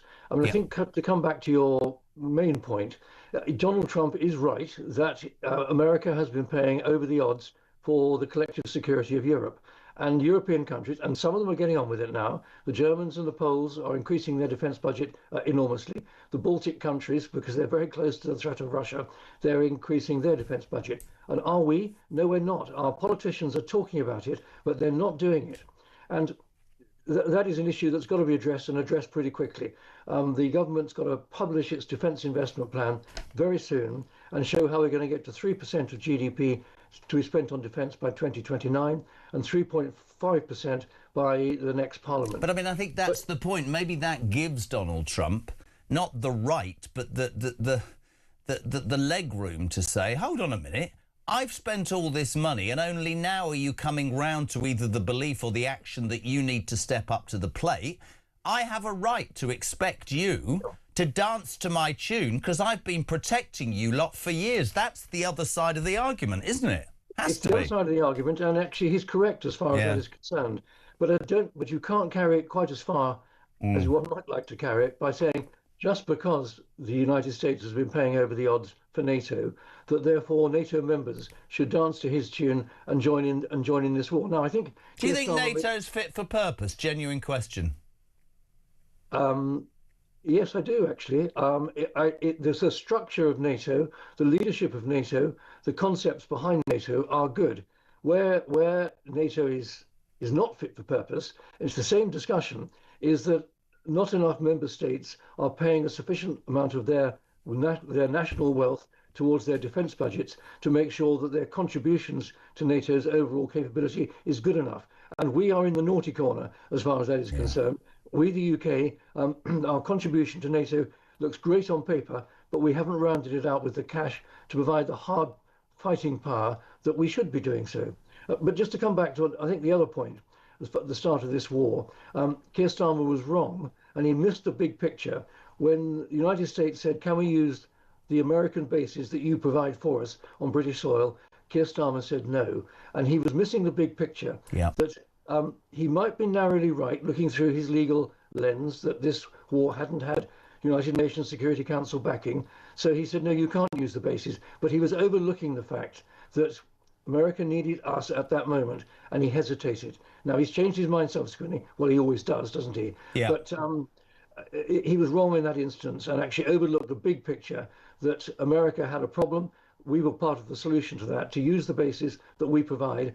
And we initially got it wrong by saying, no, you can't use them. This is the reason for my question about NATO is, and again, I'm trying to look at all angles. I, like many others, find some of what Trump and the inconsistency annoying. But I do believe with this NATO thing it's relevant. For example, Richard, you know this. We are told the whole time, not by Donald Trump, by military chiefs, by politicians, by all sorts of people, that Iran is a risk to the West. Now, if the very organisation NATO that you says has what it needs and is important, Why the hell doesn't NATO act? Why does it have to be Donald Trump? If they're there to defend us, why doesn't this collaboration of all of these countries that expect America to pay for them, why don't they take the lead? Well, you make a very good point, and I think there's a lot of logic in what you're saying. I think I would just point out one other thing, is that had Donald Trump wanted NATO members to join, rather like the First and the Second Gulf War, when the Americans took the lead and they built a coalition of states that were willing to take part before the action started, then there may have been more cooperation from other countries. Now, we were blindsided. Actually, and I would go so far as to say Donald Trump was blindsided. Mossad, the Israeli intelligence service, saw on that Saturday 4 or 5 weeks ago that the Supreme Leader and his chief cohort of advisors were in one place at one time and struck. And that kicked off the war, which Donald Trump had always wanted. That's absolutely true. But his failure was actually not to bring others on side early on to join that coalition. But then you see, I feel like I'm arguing from Donald Trump's point of view, and I'm not being pedantic, but then you can also argue, why the hell would you hang around and wait for people like Keir Starmer, who was always going to dither and dally, when you want to do something instantly? In terms of NATO, final question for you, which as the head of the ex-head of the British Army, you're always very honest to me about, and I appreciate it. Isn't NATO a smokescreen for the United Kingdom? I mean, if we had to fight a war on our own right now, we couldn't, could we? Oh, if we had to fight a war on our own, no, we couldn't. I mean, we could engage in a limited action somewhere, but a major conflict on our own, no, we couldn't. And I think actually we've always said that, and I don't think many of the other countries, exception of the United States, could do that to fight a major war on their own. NATO is an extraordinarily important component of UK security, and by extension European collective security, and that's perfectly legitimate. But where we are failing is that we are not making our proper contribution to NATO's overall capability, both at sea, under the sea, on land and in the air. We are not pulling our weight. Some countries are beginning to, as I said, Poland and Germany now are, but and some of the Baltic states, but many other countries, including our own, are not paying our way, pulling our proper weight within NATO, and that's got to change, and it's got to change quickly. Lord Richard Downer, thank you so much indeed. Former head of the British Army, it was great to have you on the show, and oversight there of what's going on in NATO, in Donald Trump's mind, and in the Middle East. 22 minutes to 8 o'clock. This is Talk Breakfast.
Across the UK, on DAB+, on your smart speaker, on your smart TV, and on your side. This is Talk.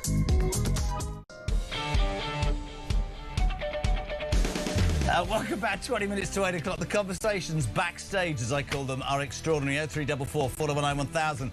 Thank you for tuning in this morning. It's the home of common sense. It's the home of free speech. We're talking about Sadiq Khan, who says there's no problems. Those Clapham riots were made up. It's AI fakes. London's the safest city in the land. This is rumour-mongering and false propaganda spread by the right for their own interests. Yeah, absolutely. Starmer, I do want to leave get closer to the EU and ignore the wishes of the people in a referendum. Morning, Sean.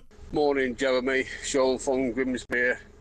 With the Prime Minister now trying to rejoin the EU, this is the death throes of a man who knows he's done, who knows he's loathed. He must know that the vast majority of the country hate him and can't stand this fella. So he's not acting in everyone's best interest. He's acting in his own interests and his party's interests, and that makes him a very, very dangerous man. He'll put himself and his party above anybody else. He doesn't care who it hurts. He doesn't care how skint we are. All he cares about is the Labour Party and Keir effing Starmer. Great show, mate. Great. Well, I'm not going to condone that, but we did have earlier the greatest line ever. The Liatola Starmini. Brilliant. Adi goes further. Morning, Jez. Where's Samara gone? I don't know. To make the break. I'm joking. You know, I've never hated a person as much as I hate Starmer with what his absolute gutless wet wipe is doing to our great country. When is he going to realise and start listening to what the British people actually want rather than dictating to us? The poor excuse of a man is a total embarrassment, and I want him out and I want him gone. Much love for Keir Starmer this morning. We're going to a good friend of the show. Delighted to have him on. I just want to talk to him about Sadiq Khan and Clapham, actually. Norman Bremen, former policeman. How are you, son?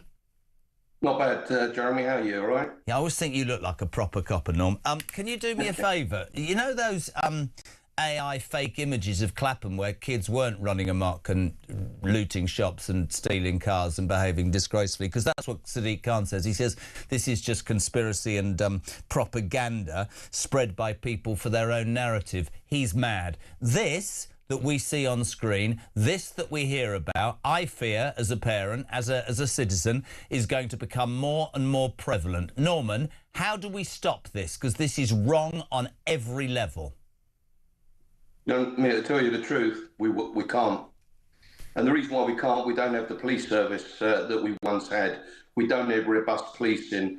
I've got to tell you, and it's all right, us dinosaurs telling today's cops what they should be doing. Because don't forget, we all walked in their shoes, but we would have flooded that area. And if anybody had committed any crimes, we would have nicked as many as need be, because we also knew that we'd have dozens, if not hundreds, of other officers backing us up.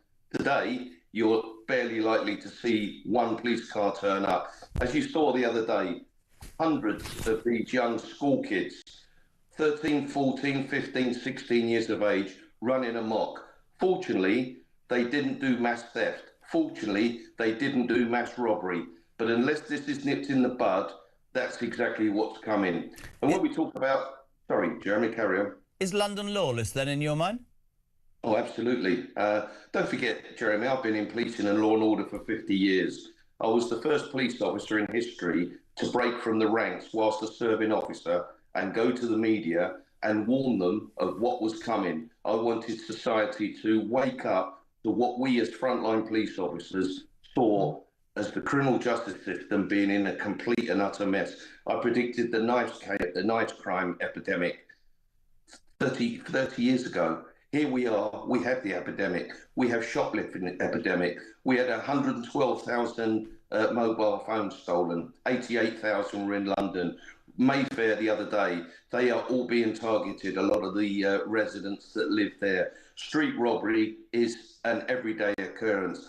Burglars, 92% don't even get anybody turn up. 1% out of 100%, any phone robbers are actually prosecuted. So when I say the streets are lawless, Jeremy, I don't just say it because I've got nothing better to do. I'm an expert in the subject. We don't have the police service. But I would see this is for me, Norman, and I'm so grateful for you coming on this morning. This is the issue, right? When people criticise this government and people say, "Oh, come on, we haven't got enough police," I just want to take us back to Southport. I was sat doing the show. What happened on the streets of... I don't want to get into a debate as to whether the government should have given the guy's identity out and it spread on social media.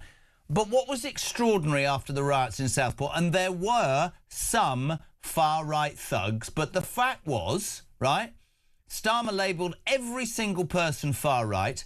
The place was, in your words, flooded with police. The courts were opened live on television on Sky. I remember everybody was carted to jail, carted to court, and oh, behold, there were places available in prison. They were thrown in jail. He labelled everybody far right. Why the hell wasn't Clapham flooded with police officers? Where did he get them for from Southport? If they know about this stuff, you know, the police tell me all the time, we spend our time policing social media. What? For somebody who writes something untoward or wrong, and I'm not condoning, but I'll give you Lucy Collin, I'm condoning what she wrote. Why are those people who are policing, right, social media, not policing this and getting ahead of the game and going, this is going down in Clapham, I'm going to put 500 coppers there, I'm going to smack a couple around the head, sorry, I'm being honest, and I'm going to teach these people that this isn't acceptable. But you can't do that, can you? Because that will be against their rights and they're all sat behind a desk. But that wasn't the case in Southport, Norman. They were everywhere because it suited Starmer politically. I genuinely believe that. Southport was different, Jeremy. That was mutual aid. And I can tell you now that was not sustainable. The Met Police do not have the numbers. The whole country do not have the numbers of police. And I can tell you now, if we have another controversial shooting like Mark Duggan or a controversial stop and search, we have tinderboxes all over London just waiting to crack off. We do not have the police officers that we need. We are 20,000 police officers short from the population growth of 2009. And I'm dealing with police officers that were strong, outstanding, and I speak to them like you probably do at times, but the public don't see, that are broken. Yeah. Somebody the other day, a BTP officer, in a private WhatsApp net, called someone a pikey. He was sacked. Yesterday, I saw another officer that I know about committed suicide. He made one derogatory comment. The point I'm getting at is the police are scared witless to do the job that the public want. Stop and search a young black suspect, and the other day they had a choice to stop and search up to 400. To go and deal with those properly, you cannot do mass arrest, because if you do mass arrest, the officers that attended will all be at police stations doing interviews, asking for parents to come. I cannot say it loud enough and clear enough. Britain is lawless.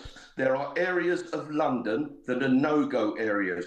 Croydon, Thornton Heath, Stoke Newington, Hounslow, Brixton, Harlesden, Kilburn, Wilson. I know all these areas. I used to bloody police them. And I'm sick and tired of this country living in fear. We need leaders with vision, direction, passion and ability. We do not have the police service that the public need, and I despair for the future. We are not robust enough. We are not going to be robust enough. And what does the government do about knife crime that's an epidemic? He decriminalises it for those under the age of 18 and who are bloody killing people, stabbing people, carrying knives. It's the 4,000 gangs in Britain, 200 in London, that are carrying these bloody knives. I could swear all day long. I've been saying the same thing, Jeremy, for 15 years as a serving police officer. If they never listened and acted when I went to number 10 Downing Street with homicide families, when I wrote to every MP warning them that crime and disorder will get out of control unless we act, I don't know who else this government or anyone will actually listen to. We are lawless in London. Khan is wrong. And only the other day, I listed all the stabbings this year, all the murders this year, all of the mortuaries that are filling with children and young people, people carrying knives and guns. There's no police officer on the street. A victim doesn't see a police officer when they're burgled, have their car stolen, their bike stolen. We turned up to every single call when I was a police officer. We didn't always get the result, but the public liked us and respected us because we turned up, we listened and did our best for them. I'm afraid I can't say the same today, Jeremy. Norman, I don't need to add anything to that. Absolutely fantastic, and I completely and utterly agree, mate. It's always an absolute pleasure. I do wish people in authority would listen, but your passion says it all. Norman Bremen, former police officer, thank you very much indeed. Talk breakfast, what is it, 10 to 8?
Some breaking news this morning revealed that under the Terrorist Act, 242 people were arrested in the year to June of this year. That's something you can indulge in as to all the people who aren't going to prison because, well, there's no prison spaces. This is a Talk exclusive we've been looking at.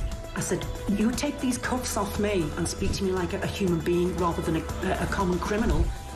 You're just left wondering, do these people who lead us actually hate Britain? Yeah. Do they not love our country and everything that we've stood for?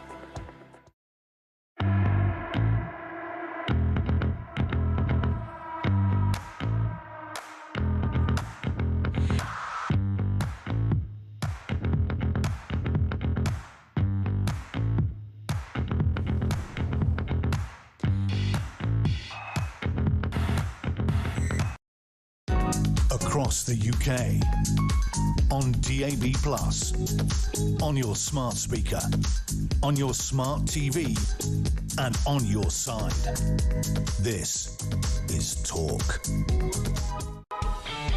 Welcome back, 7 minutes to 8. Delighted to be joined by my next guest, former Press Secretary to Her Majesty the Queen, the legend that is Dickie Arbiter. Morning, Dickie. Morning, Jeremy. Where's the fanfare?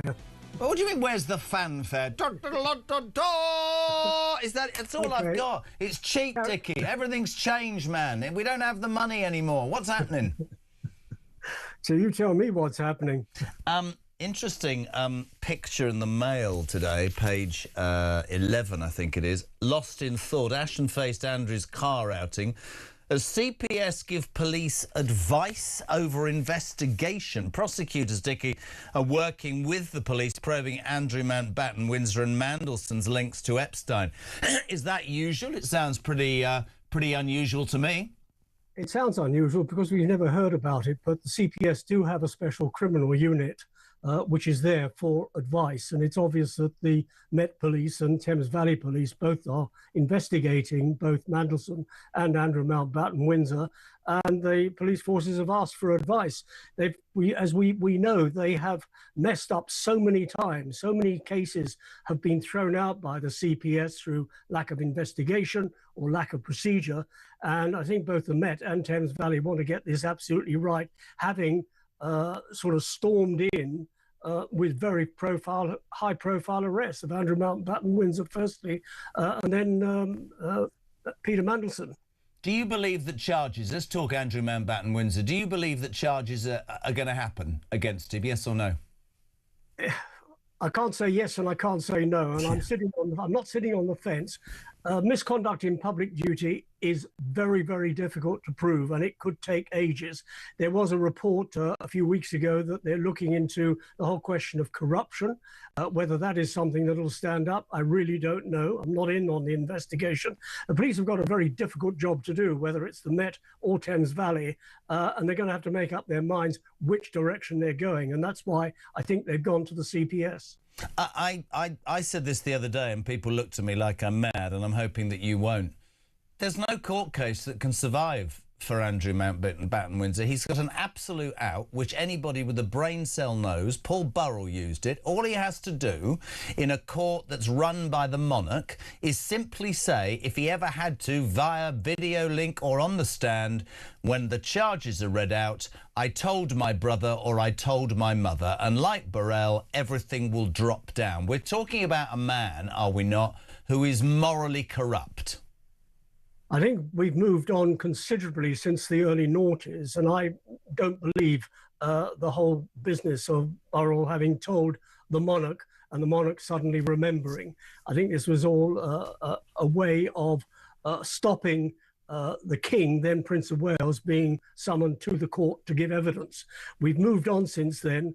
It has been a very high-profile arrest. There is more just than misconduct in public duty. Whether the police can make corruption stick, I really don't know. But there's the question of his association with Jeffrey Epstein and alleged sex trafficking. It's not going to go away. No. And if it gets to court, when it gets to court, whether we'll both still be alive by then remains to be seen. Sorry. If we're both still alive, Arbiter, what are you saying?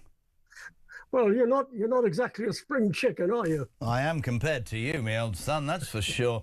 That's interesting. See, I actually disagree with you, Dickie. I actually think that irrespective of whether you've moved on or not, because the King or the reigning monarch rules the court, you can't call them. And here's my question about the King, who I'm a royalist, but I think that there are problems afoot. If he is prosecuted, right, and a lot of people who listen and watch these sorts of stations ask this, the King's on dodgy ground. I know he's in a difficult position, but right now I have hundreds of people saying to me, if this charlatan, if this morally corrupt man who had close links to Epstein and seems to have feathered his own nest for years does get prosecuted, surely the King, who's funding his lifestyle, who he's only got a chef and a valet and a mobile caravan, he'll be implicated. I know the King's hands are tied, but right now he's funding for somebody who's deeply, deeply in trouble. And it comes back on the King.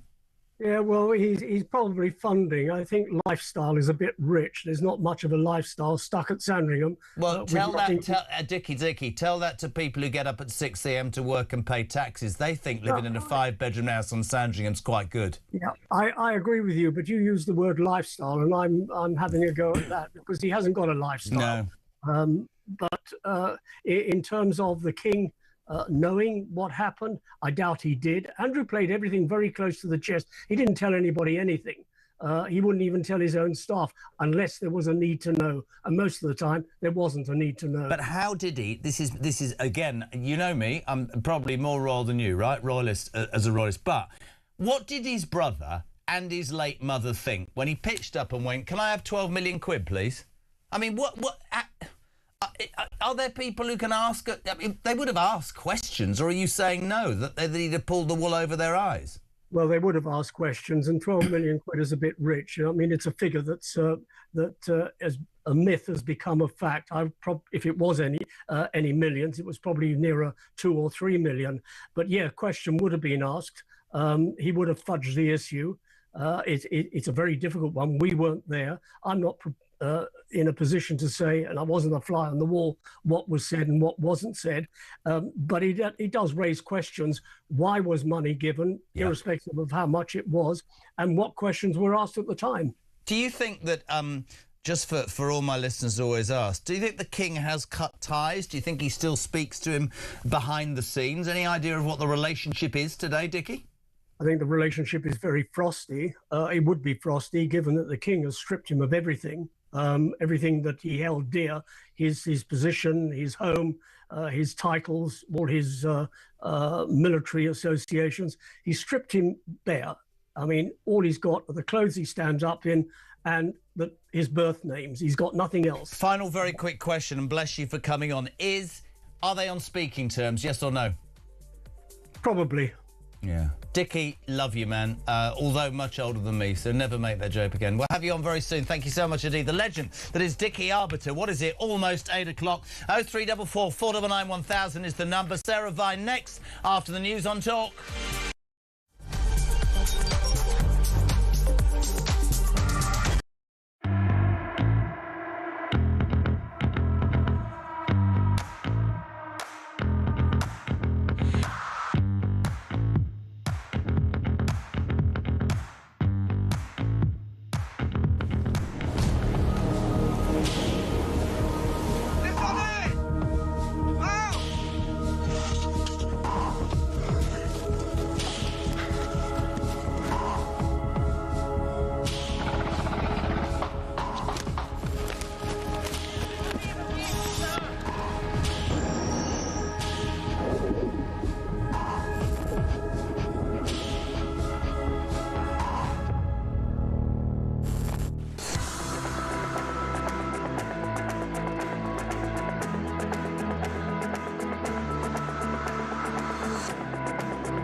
This journey of me following the migrants went from sort of 10 in the morning, all around the clock, to late at night, to the point where, on buses, on trains, through streets, at every key point, French military police and the French police, they were there. They were on the bus, taking down notes, taking pictures, but not doing anything to deter the migrants or stop them, just being there.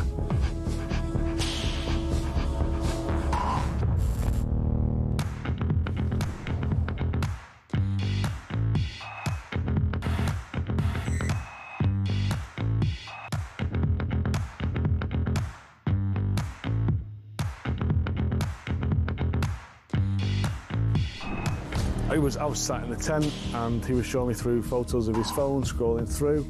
This was barbaric, horrific stuff. Blokes going through walls in vehicles and then jumping out and shooting everyone. His WhatsApp picture was him with a mask on, with a gun like that. You're in a tent with this guy? I'm in a tent with this guy, and actually he's just showing me this stuff. I'm just thinking, this is not the kind of bloke you want to be coming to the UK.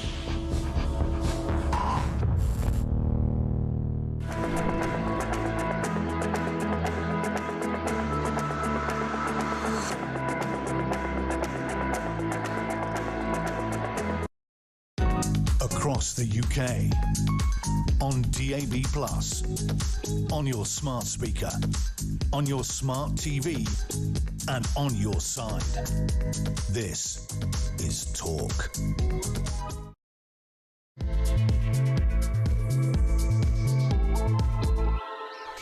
Welcome back, or welcome along. Talk Breakfast is on until 10. Excuse me, the home of common sense and the home of the alarm clock. Brit, what are you waking up to on Thursday, the 2nd of April? Well, what are you waking up to? Trump, you heard in the news there, addressed the nation and said, I'm going to bomb them to the Stone Ages, but I'm going to leave in 3 weeks. You can sort out the Straits of Hormuz on your own.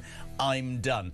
The American people, bless them, his approval rating went up 5 points when he said that he's leaving Iran. Many people think he's made catastrophic mistakes. Die-hard Trumpites saying, no, it's all a plan. He's got the oil in Venezuela. He's done what he needs. But there is proof, is there not, that when America does what America sometimes does, think Vietnam, think Afghanistan, the out is always difficult. At home, our Prime Minister makes no secret. Good name for him, by the way, this morning. Can't remember who it was. The Ayatollah Khamenei. I love it. I love it. It's fantastic.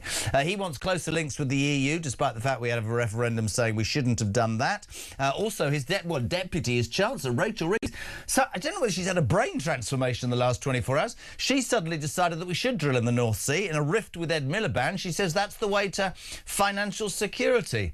It's like she's suddenly been on a course to work out how you balance the books. She didn't do that because she didn't work. Also, the big news story of the day, London, right? You'd have seen the footage of those mobs in Clapham, couple of nights running, 300 kids just running amok, storming buildings, cars. There it is. It's a fact. Oh no, says Sadiq Khan. He says, and I quote, London's the safest city on the planet. People are spreading false propaganda because it serves their interest. I'm long past wondering whether he actually knows what he's talking about. Let's hear it from somebody who lives in Clapham. Morning, Danny. Good morning, Jezza and Samara. Great show as usual. Danny from Bedfordshire here. Regarding the Clapham incident, the problem we've got kids having kids. Young girls getting pregnant at 16, 17, 18, and then when their kids get to 16, 15, 14, they become their best mates. And there's no parental responsibility, there's no fear of what your mum and dad will say, because most 90% of the time, the dads aren't about. So it's mums raising friends. That's the problem. There's no consequences. And the best thing is, we pay for it all. Yeah, great. Have a great day, guys.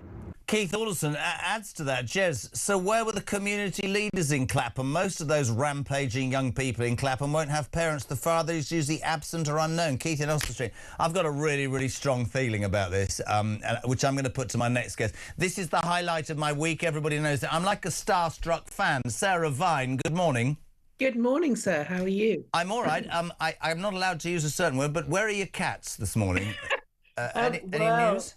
They've gone a prowling. I was up very early this morning, so they've had, they've been doing their cat stuff. What's the favourite named one I love? What's she called? Well, there's Cersei. Cersei. That's nobody has a cat called Cersei except for Sarah Vine. I mean, it's a Game of Thrones reference. Cersei in Cersei Lannister. It's still brilliant.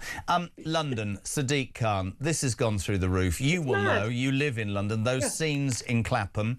Sadiq Khan's response is people are spreading false narrative. And a couple of people, he heard a voice note there from somebody who talked about absent parents. I said an hour ago, Sarah, and I'm really strong on this and I won't change my mind. I know people talk about there aren't community centres and poor youths have no jobs to go to and the schools should do more and blah, blah, blah. I think the breakdown of the family unit in many instances, and I'm very strong on this, right? Yes, my marriage is two marriages broke down, but this is what I say.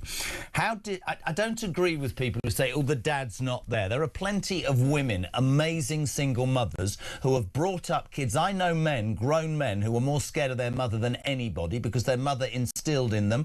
And I think it's a cop-out to say if a mother's on her own with kids that they're going to necessarily end up on the streets. I think that parents as couples and I think parents as single parents need to do more. I'm not saying that all parents don't do more before people jump up and down, but it starts at home. And the breakdown of what I see as there are the rules, there are the boundaries, and there are the bloody consequences are part of this. Right. Because my kid would not be on Clapham High Street with a knife. I'm just being honest, Sarah. No. Well, there are two things. I thought what Norman Brennan said earlier was very interesting. He's very good on this stuff, which is that they just isn't the policing capacity anymore. So young people are not scared of the police in the way that, you or I were, because they know that they can just get away with it. And if you decriminalise everything for under 18s, I mean, these kids that you can see in these videos, most of them are all under 18. They're all sort of 15 or 16. So they know that there's not going to be any serious repercussion for them, even if they are arrested, which is obviously not happening. And I think on the parent front, I think there is your other voice note was very good, because this idea that parents are somehow their children's friends is a kind of modern idea. It's absolute rubbish. You have to have red lines with children. They are crafty as anything. They will, they'll do everything they can to get away with stuff. And if you try and make your child like you, you're in a hiding to nothing. So you absolutely can't do that. You have to be disciplinarian. You're not your child's friend. Even my children, who are 22 and 21, I'm not their friend. I'm their mother, and they know that. And there's a line that isn't crossed. And I think that this stuff is a combination of factors, and it's never one thing. It's the fact that the gangs are completely out of control in London, and anyone who tells you that they're not is lying. I don't understand how the mayor of London can say that this is all just conspiracy. What he should be saying is, I've seen this stuff. it's really terrible. I'm having an emergency meeting today to decide what to do about it. That's what a sensible mayor does, not going off on some sort of stupid kind of identity politics. Wow, it's all the right wing. It's not the right wing. These kids are doing what they're doing. You can see it. I mean, I live in Shepherd's Bush. You get this kind of stuff a lot. You know, it's not unusual. They get together, they're bored, they go and do this stuff. And that's what they do, because they know no one is going to tell them off. No one. mean, and that's, for me, that's it. Consequences. If there are no consequences to your action for what we would call, of our generation, antisocial behaviour. And then we have the debate about, somebody was saying, well, this is high tech, this is social media, which I agree. But if we've got police in this country, Sarah, who will, basically trawl through people's social media sites in case they find something in any way derogatory. And I use the example, not that I condone what she said at all, but Lucy Connolly, that tweet, 1 hour, 31 months in jail. Well, why aren't those very police who aren't on the streets and are going through social media finding out where these places start and going to those people? I agree. But on the tweet stuff, you can say something derogatory about the wrong person and you get into trouble. But if you say something derogatory about you or me, that's absolutely fine. Yeah. I get called to see you next Tuesday on Twitter every day of the week, but no one cares because it's me. It's this whole sort of identity politics obsession that some people are just inherently worse than others because they're whatever, older, privileged, the wrong colour, whatever, the wrong religion. It's just absurd. And, Sadiq Khan's job is to police London and all of London and to look after everyone who lives in London. And he's just not doing that. And on the social media thing, we had these riots. Do you remember these riots in 2011 that we had? Yes. Those riots, which were really scary, actually. And I was right in the middle of them as well. I don't know what I seem to always be in trouble. But they didn't have social media really then. They were just using Blackberries. So they'll always find a way. It's not, you can't just blame the technology.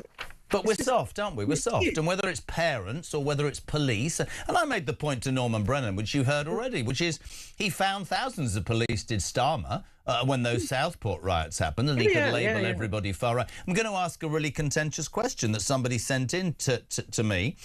And it simply said, do you think that Sadiq Khan would have had the same laissez-faire attitude if the majority of kids that you saw on that screen were white and not black? Of course not. Obviously not. I mean, obviously not. Yeah. I mean, it's all right.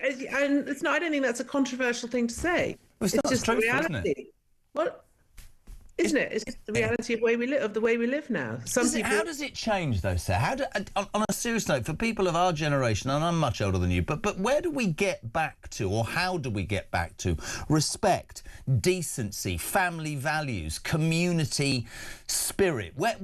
How do we get that back? Because that's gone. You start by stopping. You don't give people a free pass because of their identity. You don't say we're going to go after some people and not after others because some people are better than others. You don't make that value judgment. You look at their actions and you say, are these actions right or wrong? Are they legal or illegal? And you proceed on that basis. But what we've got so mired in is this whole kind of identity, whose side are you on, whose camp are you in? And it's very divisive. And it just gets more and more divisive because people feel resentful, they feel left out, they feel left behind. And a lot of your callers express this very eloquently. They just think this country just thinks I'm they don't care about me. They just think I'm here just to pay some taxes so that some more people can have some more free houses. And that's how people feel. And the thing is, you can't police people's feelings. You have to accept what they are and you have to work with what you've got. And so what you need is good, solid politicians who work from first principles and who have moral standards and who have red lines, rather like parents, actually. You need politicians who are not trying to be everybody's friend or to be popular or to be loved or whatever, or to, everyone to give them prizes for being so sweet and nice. You want politicians who can make tough decisions and who are able to not be, to be parental in their approach. That's what you need. You need strict red lines, and we don't have them. And do you think that this, God, it sounds quite deep, but are there politicians today that have that courage, that conviction? I think there are, and I've always said, I know you disagree with me, but I think Kemi Badenoch has it. I think she's trying very hard. There are people. I don't disagree with you. I think she's the right leader at the wrong time. I think she's good, but I think it's the wrong time. I don't think the British people will forgive them yet. Where there are politicians who are trying to do this, but the trouble is, it's very difficult because we've now got into this sort of set mode where, politicians just are so short-termist. It's all just about what they can get quickly. Their quick ratings, their quick sort of bounce. So it's very difficult to do good, solid, long-term. But that's the problem. As Norman has always said, everything, all the sort of institutions, all these things have been undermined over time, and now there's just a veneer, and everything underneath is nothing. Couldn't agree more. Did you, like me, wake up this morning and nearly fall off your kitchen chair? Rachel Reeves has decided to come out overnight and back drilling in the North Sea, creating a huge rift with the madman that is Ed Miliband. Has she finally gone to... She finally done a degree in economics or something, or worked out that makes sense? What's going on? I know there's been an outbreak of common sense. Well, I think she's just... I don't know. I'm ambivalent about Rachel Reeves. I think she has the worst job in politics, and I think she's very unsupported by her absolute coward of a leader who has no backbone and no spine and just blames everything else when things go wrong. But I think she's obviously decided that it makes sense to do that. I mean, we should also be fracking, by the way. Yeah. There's masses of gas that we have sitting under the Gainsborough Trough that we could get out quite relatively easily. We should be as energy sufficient, self-sufficient as we possibly could. I mean, I thought that lesson came out of COVID, and it always astonished me that we've sort of just gone the other way, because it was obvious during COVID that Britain was far too reliant on other countries for all sorts of things, and that actually we needed to be much more self-sufficient. And no one has taken any real measures to implement that. And in fact, Ed Miliband has gone completely the other way because he's got his mad sort of pet project. But I hope that maybe there can be a consensus, and that at least we can do it as an emergency measure, if not a permanent one. Completely. The other big news of the day, this is so shocking, you'll probably again fall off your chair. Keir Starmer has admitted that he wants closer ties with the EU and that's the future, and, on the back of Coalition of the Willing, the worst name of any organisation in the world. He makes no secret. Now, of course, the Leavers are all jumping up and down going, but we voted. Other people are saying, yes, but if we voted now, it would be different.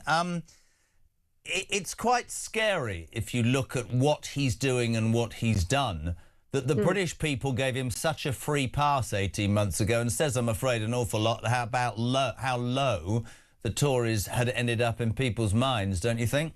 Yes, I completely agree. I mean, I think the thing is that the Remain camp have never conceded victory. We're almost 10 years on from the referendum, and as far as they're concerned, it was all just a terrible mistake. And people just were wrong, and they've spent the last decade trying to reverse it. I think a lot of people, I'll be honest with you, I know a lot of people who voted for Starmer on the basis that they thought he might take us back into the EU. I mean, it's no secret that that's what he wants to do. That's what he thinks we should do. But it's just such a difficult one, isn't it? We spend all this time going round in circles. I mean, it's a bit like, the argument over the Iran war, the argument over the EU. The things that matter to alarm clock Brits are what we saw in Clapham, what we see when people queue up in supermarkets, the cost of energy, all those things. Just one final thing this week. I'm bored of talking about the specifics of Scott Mills, but yesterday what took off was the BBC, who seem incapable of vetting presenters, seem to have no consistency. The Director-General who's leaving today, actually, Tim Davie, that was his last action. I don't want to make it about Scott Mills. I want to make it about an organisation that... it's my strongest thing. I don't believe that I think they're the most biased coverage in the world, not because they're to the left, but because I think they should be straight down the middle. I've always thought that. They are patently not. They still refuse to call Hamas a terrorist organisation. They seem to back all sorts of things. But the audacity of sending, I don't know if you saw this story yesterday, 46 million letters across the last 12 months saying, basically, if you don't buy your new TV licence, which, by the way, is going up to 180 quid, we will prosecute you. Is it not, Sarah Vine, time to defund, deregulate and change the BBC and make it play on a level playing field? Because they always say to me, Strictly's great, Traitors is great, yeah, and I'll pay for that, but I'm not being forced to pay for something anymore that I don't want to watch. I want to be able to make choice, and they should be able to compete in the open market, shouldn't they? Yeah, I mean, I think the license fee is a nonsense because apart from anything else, it's attached to the television, and who watches TV on the TV anymore? I mean, I watch mostly on a laptop, so it's a very old-fashioned and outdated concept. What you should have is a system whereby, with like Netflix or whatever, you pay $5.99 a month if you want to watch the BBC's content, and then you have a login, and that's how you watch it. And it's not complicated. Most TVs now have smart apps and all of that. I mean, I actually don't even have a subscription with anything anymore. I just watch my apps. So if I'm watching something on the BBC, I log into iPlayer and I watch it like that. So I have a login. It's free because I have a license. I pay the license fee obviously because I have to. But you could easily just do it as a kind of choice rather than an obligation. And I agree. I mean, it's absurd that the BB 46 million warning letters. What a waste of paper, time, money, admin, all of that. And I would never condone. We wouldn't. Don't pay your license fee. But the thousands of people that contact us every single day saying, "I'm not doing it anymore." It's grossly unfair. I cannot listen to the Radio 4 anymore, which is what I used to listen to, because I just find the coverage just so ridiculous and so biased. Programs like Woman's Hour, which used to be quite good, I mean, they're just absolute knit your own tampon nonsense these days. It's just the whole thing is just completely sort of woke and absurd. So, I mean, I'm afraid they've sort of done it to themselves. You've got to have if you're a national broadcaster, you have to have some diversity. You have to have all views not represented, not just the people you think are fashionable or whatever. And it doesn't do that at all, unfortunately. Unfortunately, that you could say that with so much of the media, but the BBC and I actually, and I'm so with you. Whatever people think, you said earlier about us, or whatever the people that have views like us, I'm really happy to sit in a room and listen to somebody and reply and speak to somebody whose views I would never countenance. But what I will to my dying day, I am turning into my dad, what I will not accept is totally, it centres on my 22-year-old daughter who is at university and is as woke as hell. That's her right. And I say, I love the fact that you are invested in having an opinion. But anything I say, anything I believe in, anything I've grown up with is not only trashed, I should be cancelled. Don't you dare come to Edinburgh. You mention the word reform, nobody will ever talk to me again, blah, blah, blah.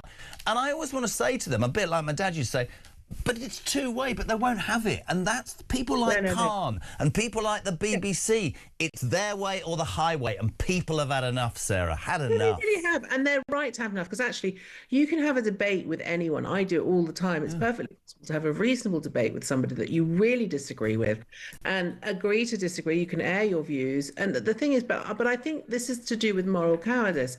People would rather shut down conversation. So we have in my house, the argument we always have is Israel, that whole thing. And, I believe that the state of Israel has a right to exist. I think that's a perfectly reasonable view to take. It's my view. I'm not ashamed of it, but of course my children are. And so we have this and what they simply do is they just leave the room. They refuse to engage, especially if I start to win an argument there. And that's I get the phone put down. Bye. Yeah. Busy now. I love you, Sarah Vine. Thank you so much. No sign of the cat this morning, desperately, but the line of the morning is knitting there. I'm not doing it. Sarah Vine, thank you so much indeed. See you next week. Have a great Easter. This is Talk Breakfast. Morning, Dan. Morning, Jezzo. It's Dan from Kent. What this Iranian war has shown is how vulnerable we are when it comes to energy, and also how inadequate our military defence capabilities are. And the lack of support that Donald Trump's received from our government and Europe, I can actually see him pulling out of Ukraine with all support and saying, Europe, this is your problem now. So when King Charles goes over to the States, he best put his best pair of roll begging boots on, because we need to patch up our friendly relationship. Great show.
I was sat in the tent and he was showing me through photos of his phone, scrolling through.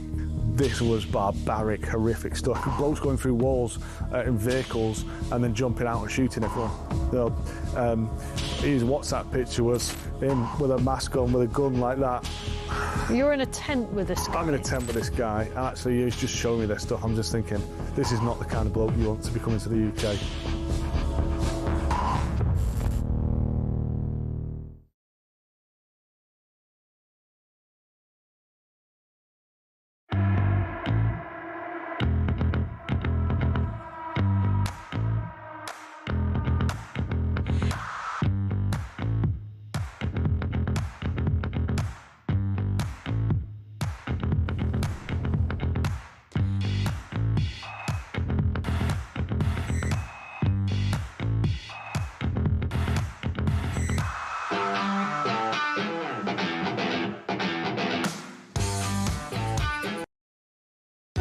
Across the UK, on DAB+, on your smart speaker, on your smart TV, and on your side. This is Talk. Welcome back, 8:27. Julia Hartley-Brewer here from 10 o'clock. Ian Collins from 1 and Kevin O'Sullivan on Drive. That's your lineup on Talk. You know, I said this yesterday, by the way. You know all this talk about you know, the BBC and everything and defunding it. I don't know why people are listening to BBC Radio anyway. I'm going to give you some choice, peeps. Good choice. If you want news and politics and your ability to put your views on the day's news, it's Talk. Every single day, isn't it? From 6 o'clock. If you want sport, you go to Talk Sport. You go to Big Alan Brazil. He's not in today, but he's supposed to be through. I mean, he's on holiday. I mean, he's through there. And if you wanted music, you go to the best DJ in the world, who's also not in today, Chris Evans, because he's on holiday, but he's on Virgin. So what's all this? Oh, let's listen to radio. I'm getting angry about the minute. 0344 499 1000. Morning, Jay. Morning, Jez. A great show as always. Just a couple of points. The first one, Rachel Reeves coming out saying, you know, about the North Sea oil. We need to drill. We've got our own money there. Wow. Really? She's only just thought to say this? I mean, none of the others are saying it, but, you know, if Labour are so convinced they're going to stay in power, why not put their green policy back 5 to 10 years, absolutely hammer the oil, beef up the military, the 28 billion or whatever it's overdue? Surely that would be the way to do it when you're in pocket, not in debt. Maybe, but that might make sense. Let's say a very good morning. This is interesting. The Liatola Khamenei, I love that this morning, has decided that we should indeed get closer to the EU again. Next, the former Minister for Exiting the European Union, Steve Baker, good morning. Good morning, Jeremy. Thank you for having me on. The Liatola Khamenei, somebody sent this morning. How good's that, pal? That is, I'm afraid, extremely funny, although it's not one I would have invented, but it is, I'm afraid, very, very funny, yes. Steve, I just want to talk briefly, my friend, with you about Brexit. You were the Minister for Exiting. My personal opinion is we never managed to see through what was promised, and that was one of my criticisms in the end of Boris Johnson, actually. That and other things. It wasn't really Partygate for me. It was a letdown on Brexit, and also the fact that he moved to the centre in terms of net zero. But Keir Starmer makes no secret of his intention of maybe exploiting what's going on in the Middle East to get closer to Europe. As a man whose political career was based on the opposite, how does that make you feel? Well, I'm very stoical. I mean, to be honest, the reason this is a mess is because the public and the opinion-forming establishment didn't want to leave the EU in too large numbers. I mean, obviously, we voted to leave the EU, but the establishment then resisted it tooth and nail. It's created a right mess. It made it extremely difficult to get out at all. It was incredibly difficult to try and deregulate. That's one of the reasons why gains haven't been realised. But what Keir Starmer's doing is basically giving us Brexit by name only. What he said yesterday is probably the most significant thing that's been said about foreign policy since Suez. He intends to subordinate the UK's national security, defence and foreign policy to the European Union. That's what it means to have ambitious cooperation. It always means subordination. It's a disastrous policy and exactly the sort of thing you would expect from him. He's already done it on various things like agriculture and energy. It's quite wrong, and I'm very confident that either Kemi or Nigel Farage would reverse it after the next election. Let's just see what he said yesterday, Starmer Steve, because as you say, the shackles are thrown off and the confidence maybe has come from the Middle East, but no secret. This is what he wants to do. Our long-term national interest requires closer partnership with our allies in Europe and with the European Union. But as the Chancellor has rightly pointed out, Brexit did deep damage to our economy, and the opportunities to strengthen our security and cut the cost of living are simply too big to ignore. So, in the coming weeks, we will announce a new summit with our EU partners. We want to be more ambitious, closer economic cooperation.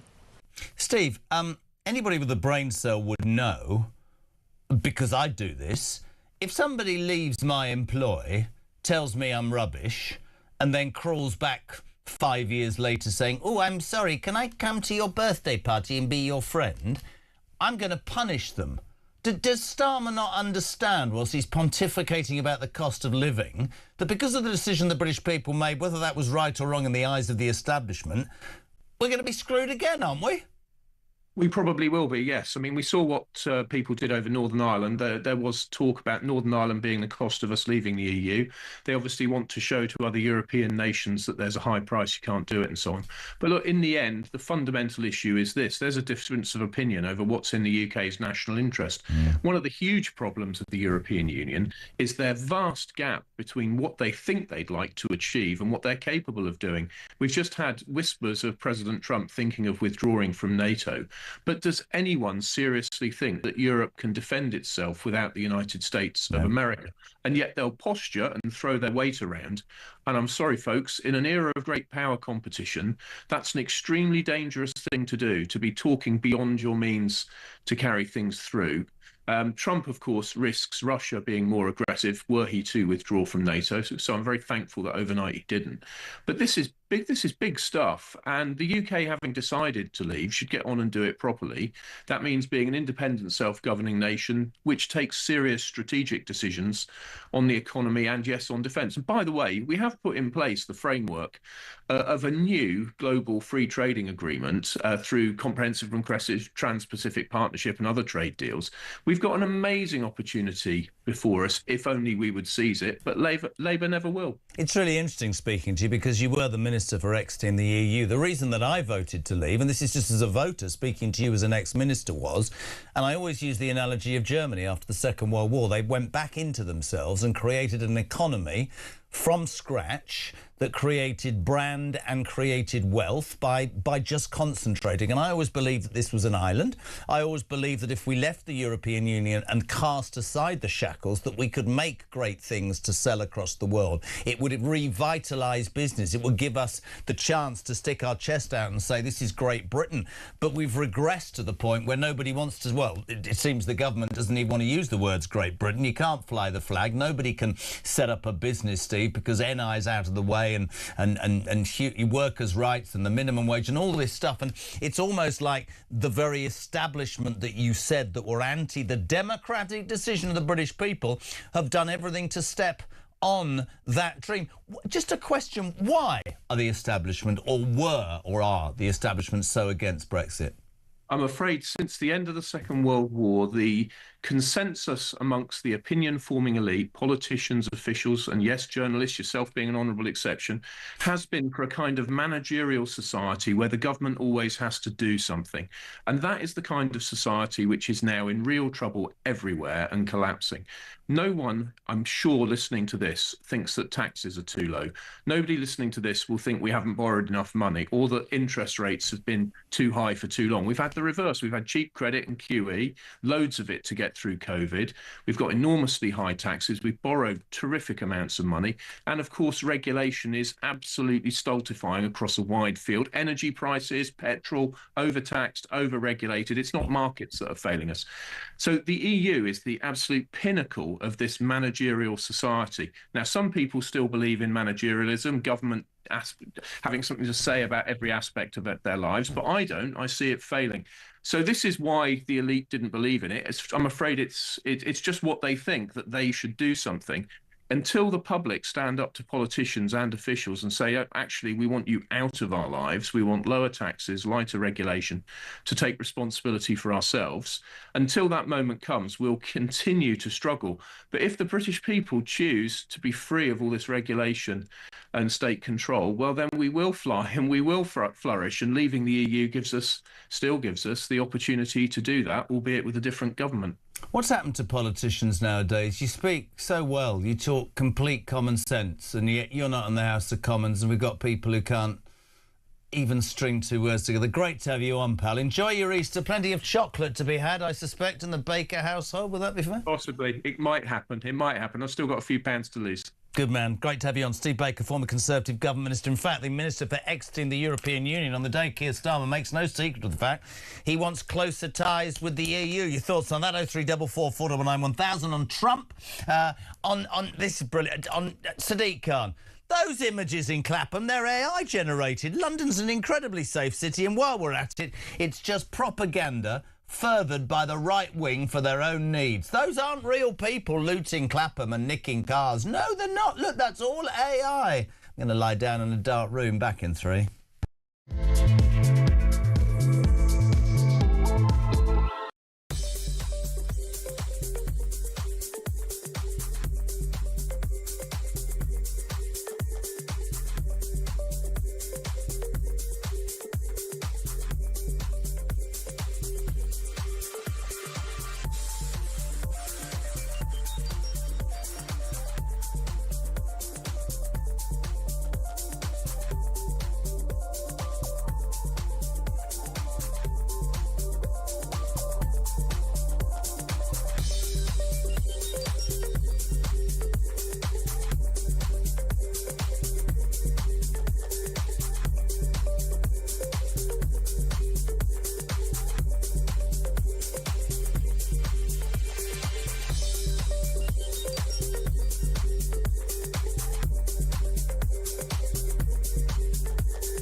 Across the UK, on DAB+, on your smart speaker, on your smart TV, and on your side.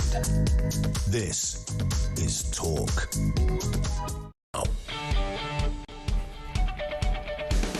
Welcome back. It's madness here. 20 minutes to 9. We're live across the United Kingdom. A very good morning to you. This is Talk Breakfast on the home of common sense and the home of the alarm clock. Brett 0344 499 1000. Text to 87222. Morning, Brian.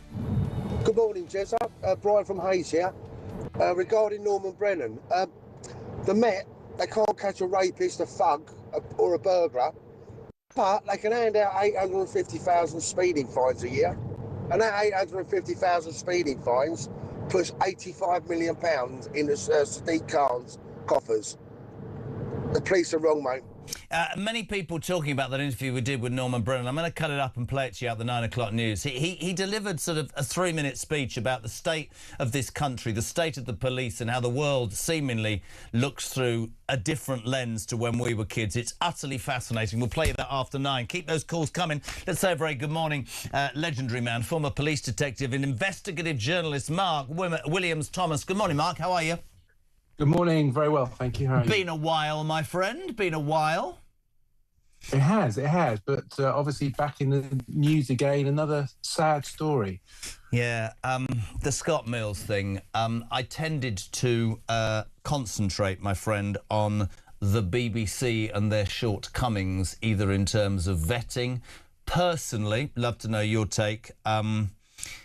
It came out overnight. They might have known, they didn't know. I'm not an expert. I know a bit.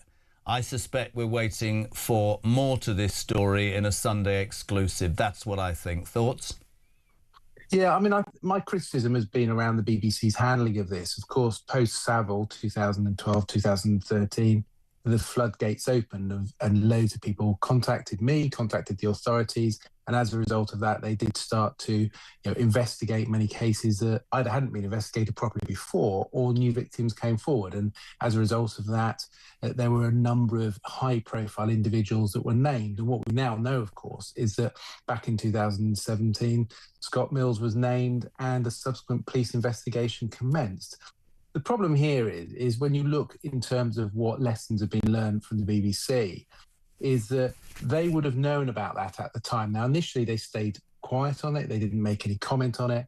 I posted and said, look, the BBC would have known. And that's because I spoke to somebody, one of my contacts within the Operation U-Tree that was disbanded, but part of that set-up team. And they were very close contact with the organisations and companies where people of a high-profile nature were being investigated, because, of course, it has big bearing. So they did know. They've eventually come out and said that. The questions now, of course, is what was known then and why did they not take any action? And then what was subsequently known in the most recent weeks that suddenly caused them to do a knee-jerk reaction, which is to sack him. And the BBC, I'm a huge fan of the BBC. Are you?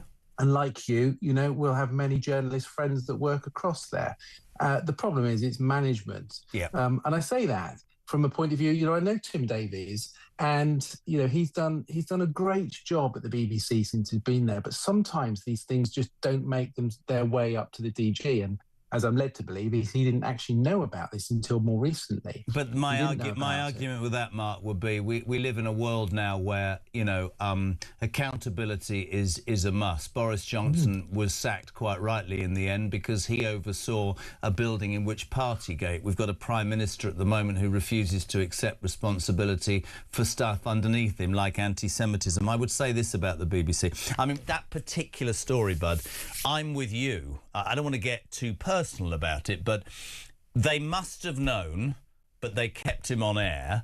My point is, when he made his statement yesterday, I know a little bit about this, if they sacked him last week on the basis, of something that they knew about that he was not guilty for and they still employed him 8 years ago, I wouldn't have been making a statement like that. I'd have been suing the BBC in a damn heartbeat, which is why, to me, it smacks of there's some new information. There were rumours that it might have been on the back of that Channel 5 Hugh Edwards documentary that somebody else might have come forward. I don't know if that's the truth. There are people, Mark, who say Tim Davies' last day at the BBC today. Is this clearing the decks? As his successor demanded, a fresh, clean slate? But whatever the case of the Scott Mills truth, the BBC is... You say there are good journalists. They do some good stuff, but they are mired in stuff that just for a broadcaster, for a national broadcaster, I think is you have to question it because we're being forced to pay for it. I think that's people's reaction. Yeah, it's a huge bureaucracy in terms of the BBC and the failings they made post-Savile. I think what's happened is that the initial investigation that was looked at by the police, and of course they took it to the Crown Prosecution Service, they wouldn't have submitted a file to Crown Prosecution Service unless they felt there was sufficient evidence to warrant asking for a charge. Of course, that's then come back and said no. They've gone back to the BBC. The question is, what did the BBC do then as far as their own risk assessments in respect of him? He's a high-profile individual who is in a position of trust. Did they undertake a thorough risk assessment in terms of risk and not criminality? They're two entirely different matters. And then once they've done that, what did they do in those post years after that? I suspect what's happened is that the contact they've had more recently is with an alleged victim. So previous to that, they wouldn't have had any contact. It would have all been done via the police. I suspect that they've had direct contact with an alleged victim who's given them some real details, probably built on the information they knew previously, and as a result, they've had to take action. Don't forget also, the feeling in the Times make a difference in terms of how the Crown Prosecution Service and the police and the BBC react. Around the time of this, we had Cliff Richard, we had a number of the other things, Harvey Proctor, that was going on, and that meant that the pendulum had swung completely the other way. So whereas post-Savile, we had a situation where people were being arrested, we then swung completely the other way, and the Crown Prosecution and the police were really reticent to take single allegations to court. And as a result of that, some of those cases that were most probably being prosecuted 2 or 3 years earlier were not being prosecuted. I think there's more to come. I think you're absolutely right. Wait for this weekend. There will be some revelations this weekend about some more detail. You know, the Mirror have been doing a sterling job in terms of really getting underneath what's been going on. But I think, you know, my contacts are certainly telling me that there is more to come from this story over the forthcoming week. It's really interesting, actually, to finish what you just said. I'd thought along the line of there must be something else, but you're right, it could be direct on the basis of Hugh Edwards or not. It could be the actual victim, or is that the right word? I don't know. A person involved. Yeah, it's the alleged complainant victim. To speak specifically to the BBC and maybe say, I'm going to go to a newspaper on the back of what happened with Thingy, and they've gone, oh my God, there's more to this than we realise. Be very interesting. Mate, a lot of people... and I get this, I've been at the centre of it once myself. A lot of people will criticise investigative journalism, but in these instances, these stories need to be told. And certainly when we talk about the BBC, when we talk about a national state broadcast that we're all paying for, forced to pay for in some cases, I think transparency is massively important. I think that's the key, isn't it, Jez? Is transparency is key. The BBC is a public body. Come out and tell us exactly what you know. And I think, you know, Scott Mills's statement yesterday was very telling in terms of how he went. You know, it was obviously drafted by a lawyer, not by a PR consultant. Yeah. Because the reality is, if it had been drawn by a PR consultant, he'd have come out and said, I categorically deny the allegations are there. He doesn't. No. He follows the line of the Crown Prosecution Service and the police. I think there's a lot more to this. You know, Scott Mills himself will be very reluctant to make any comments because whatever he says, he's going to have to kind of open himself up to questions. He'll have his head down and disappear. The BBC now need to be fully accountable. And this is the problem with the BBC, is that their PR management and their crisis management is shocking. They did it with Savile and they've done it again now. Just be entirely transparent, open up the cards and just say, look, this is what we knew, this is what we did. And if you got it wrong, just put your hands up and say we got it wrong. I mean, it's a shocking, really. They don't have the right people in place to make those, you know, those risk management decisions, which clearly should have been done. Couldn't agree more. Great to have you on, pal, and good to see you. We'll catch up very soon. Mark Williams-Thomas, former police detective and investigative journalist. Thank you so much indeed. Morning, Carl. I have had a police officer move in, well, as a detective, and he's moved in next door to me. He moved in 2 weeks ago, and I got speaking to him yesterday, really for the first time, having a good old chat. Asked him what he'd done. He said he was retired. I said, you don't look old enough. He says, I'm ex-police. He says, ex-detective. And I says, how come you've retired so early then? And his words was, it's just a waste of time. He said, the police, and he said, I'm disillusioned with it. He said, I just couldn't do it anymore. He says, we've gone from policing now, he said basically to being internet police. He says, we cannot do anything. He says, and if we arrest anybody from a different demographic than English, he said they come down above. He said they come down on us like a ton of rocks. He says they go mad. Policing, in the words of Norman Brennan, who was on the show earlier, is almost a no-go area. We'll play a little clip of that interview being asked for by many after the news at 9. Time, though, 10 to 9. This man used to come on my show regularly. Now he's achieved such high importance as political editor of The Sun. I'm not deigned with his presence very often, which is a disgrace, because I made him. Jack Elson, good morning. How are you, sir? A very, very good morning to you, Jeremy. Pleased to be on, as always. I felt this massive amount of pride yesterday. I'm going to play a clip. You stood up, you asked Starmer a question that I thought was incredibly well put, and I thought, that's my boy. I was like a proud dad. Have a watch, peeps. This is Elsom in action yesterday too. Ready for this? The Ayatollah Khomeini. Here we go. Do your manifesto commitments not to rejoin the customs union, free movement or single market still stand? And you've previously said from this podium that you wouldn't be forced to choose between tethering Britain closer to either Europe or America, but it does seem that you are engaging with closer negotiations with Europe and you have a deteriorating personal relationship with Donald Trump. So is it fair that you are actually choosing Europe over America? I'm not going to choose because I think it's in our interest to have a strong relationship with the US and with Europe. But I do think that when it comes to defence and security, energy, emissions and the economy, we need a stronger relationship with Europe. I actually think that will help strengthen our relationship with the US because successive presidents have said that Europe needs to do more on their defence and security. I've long argued that with European colleagues, that we should be doing more. Jack's quite interesting. Mark, who works on the show, just made a good point. He said during the election, all that Keir Starmer said was, I'm going to stop the boats. Now he's talking about Europe. Your article in The Sun today, brilliant as ever, dear boy. Stop the boats, not until we stop what lures them. I couldn't agree more. Stop it. We're a soft touch, aren't we, pal? Yeah, totally. And so, you know, the France deal struck by Rishi Sunak 3 years ago has clearly proved to be a complete dud because far more boats slip through the net of these hapless French police than are thwarted by them, despite the £500 million we've bunged them since 2023.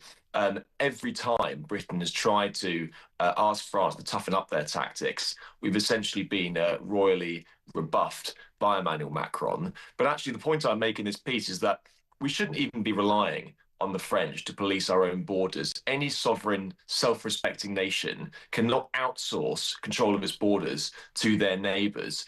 It relies with our own government. And the French are equally exasperated, as many voters in Britain, about the failure to stop the pull factors, which are really luring people here in the first place. And so, you know, your viewers will be familiar with them, you know, free bed and board hotels, pocket money to go out spending, a warped legal system, which basically allows for constant challenges and appeals thwarting deportations. These are the things which really we should be focusing on, rather than stuffing Emmanuel Macron's mouth full of gold for what I imagine will be more broken promises, no progress in stopping boats. Shabana Mahmood says she wants a performance-related contract in which we only pay them when they stop the boats. What's been going on for the past 3 years? Why have we been paying them for the past 3 years if they're not stopping all these boats? I've always said that the biggest deterrent and the biggest way, and you are absolutely right in your article today, is the pull factor. And the reason that this is at the forefront, I think, of people's minds is, as Britons, we just got on with our lives. But as the noose has tightened, as your supermarket shop's gone through the roof, as your petrol prices have gone up, I don't think we buy now that Starmer's going to blame. I mean, he spent 18 months blaming the Tories. Now he's going to blame the war in Iraq. The fact of the matter is that economically, socially, we are behind the eight ball. And then you see these people coming into this country. I don't think it's far right or racist to say. They suddenly end up in a hotel, like you said, a mobile phone, a credit card. They'll see a GP. They get their teeth fixed. And now we live in a country where they go, there's 40 grand, by the way. You can disappear, put it in your bank from the country you don't want to be in and come back. The whole thing's a farce. And I despair sometimes, Bud, whether actually... Not whether politicians have got a plan, whether there's anybody with a pair big enough and the will inside their heart to do something about this, because the British people are crying out for that, Jack, crying out for it. Yeah, you're totally right. And I think the British people are also sick of just chucking good money after bad when it comes to solving this problem. You know, they try and pull the wool over your eyes with these false binaries. And so what they'll say is that actually paying a family £40,000 to leave quietly is cheaper than keeping in a hotel while they fight endless deportations. But it's not cheaper than actually tightening up our legal systems that you can get rid of them pretty cost effectively and easily. You know, so what they do is constantly throw up these false dichotomies to make it seem like they're getting value for money for the taxpayer, whereas actually it's anything but. We're seeing the same with this renegotiation when it comes to France. You know, I think that they're still giving him £2 million a week, which is $100 million a year, whilst they're negotiating, for God's sake.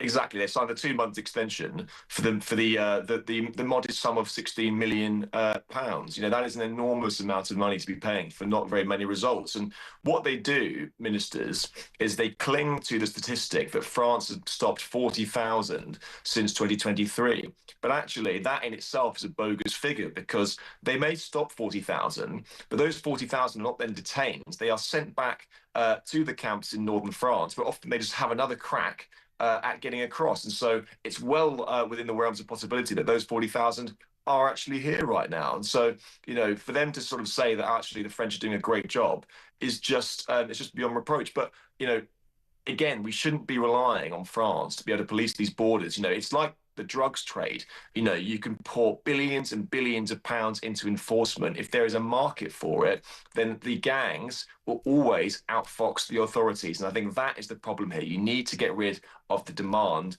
rather than constantly trying to tackle the supply. I'm in total awe of you today. I'm being very nice to you. The political editor of The Sun, the amazing Jack. Brilliant, by the way, mate. Great article. Page 15. Thank you as ever for your support, The Sun. Page 15, Jack Elsom on Talk Breakfast. News at 9. Loads to come. Don't go anywhere. I'm off for a wee. I'll be back in 3.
Seven. RS-25 engines lit. 4, 3, 2, 1. Booster ignition. And liftoff. The crew of Artemis 2 now bound for the moon. Houston now controlling the flight of integrity on the Artemis 2 mission around the moon. Integrity, AMT high.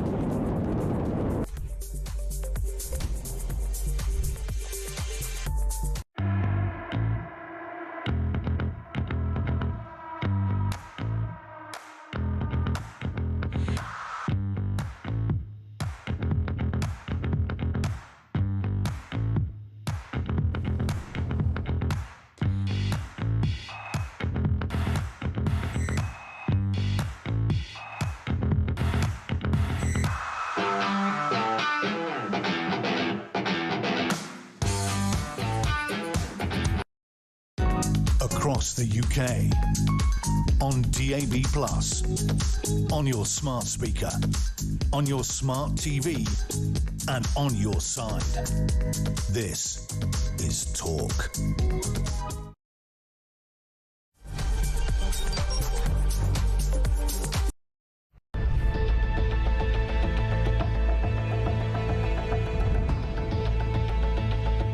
Over the past 36 hours, the United States and its partners have launched Operation Epic Fury, one of the largest, most complex, most overwhelming military offensives the world has ever seen. Nobody's seen anything like it. We have hit hundreds of targets in Iran, including Revolutionary Guard facilities, Iranian air defense systems. Just now, it was announced that we knocked out 9 ships plus their naval building, all in a matter of literally minutes. Iran's formerly supreme leader, Ayatollah Khamenei, is dead.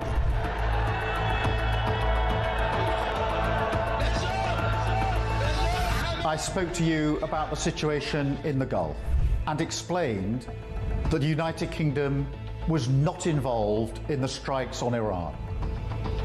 That remains the case. The basis of our decision is the collective self-defence of long-standing friends and allies and protecting British lives. That is in accordance with international law, and we are publishing a summary of our legal advice. We are not joining these strikes, but we will continue with our defensive actions in the region. Mr Farage, would a reform government have allowed US forces to use UK air bases for offensive operations in Iran? Yes is the answer to your question. I would have said to the Americans, please do use our bases. We will be supportive of you on this. There were a series of very loud blasts in the area of Dubai that I'm based in. That's in the marina area. It's a very touristy area, actually. Those blasts were the loudest we've heard yet, but equally we are reassured that they are most likely the sound of interception by the UAE's quite sophisticated THAAD interception kit. That is the Terminal High Altitude Area Defence System.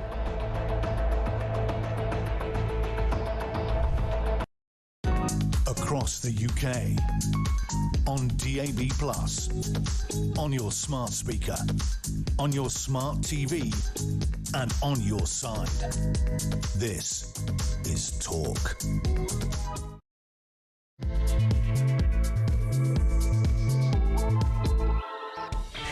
Welcome back, my friends. Just gone 9 o'clock. Breakfast till 10, and then Julia, of course, if you want to be on. It is the home of common sense. It's the home of the alarm clock Brit. You can be involved. Your views on the news always welcome. 0344 499 1000. Text to 87222.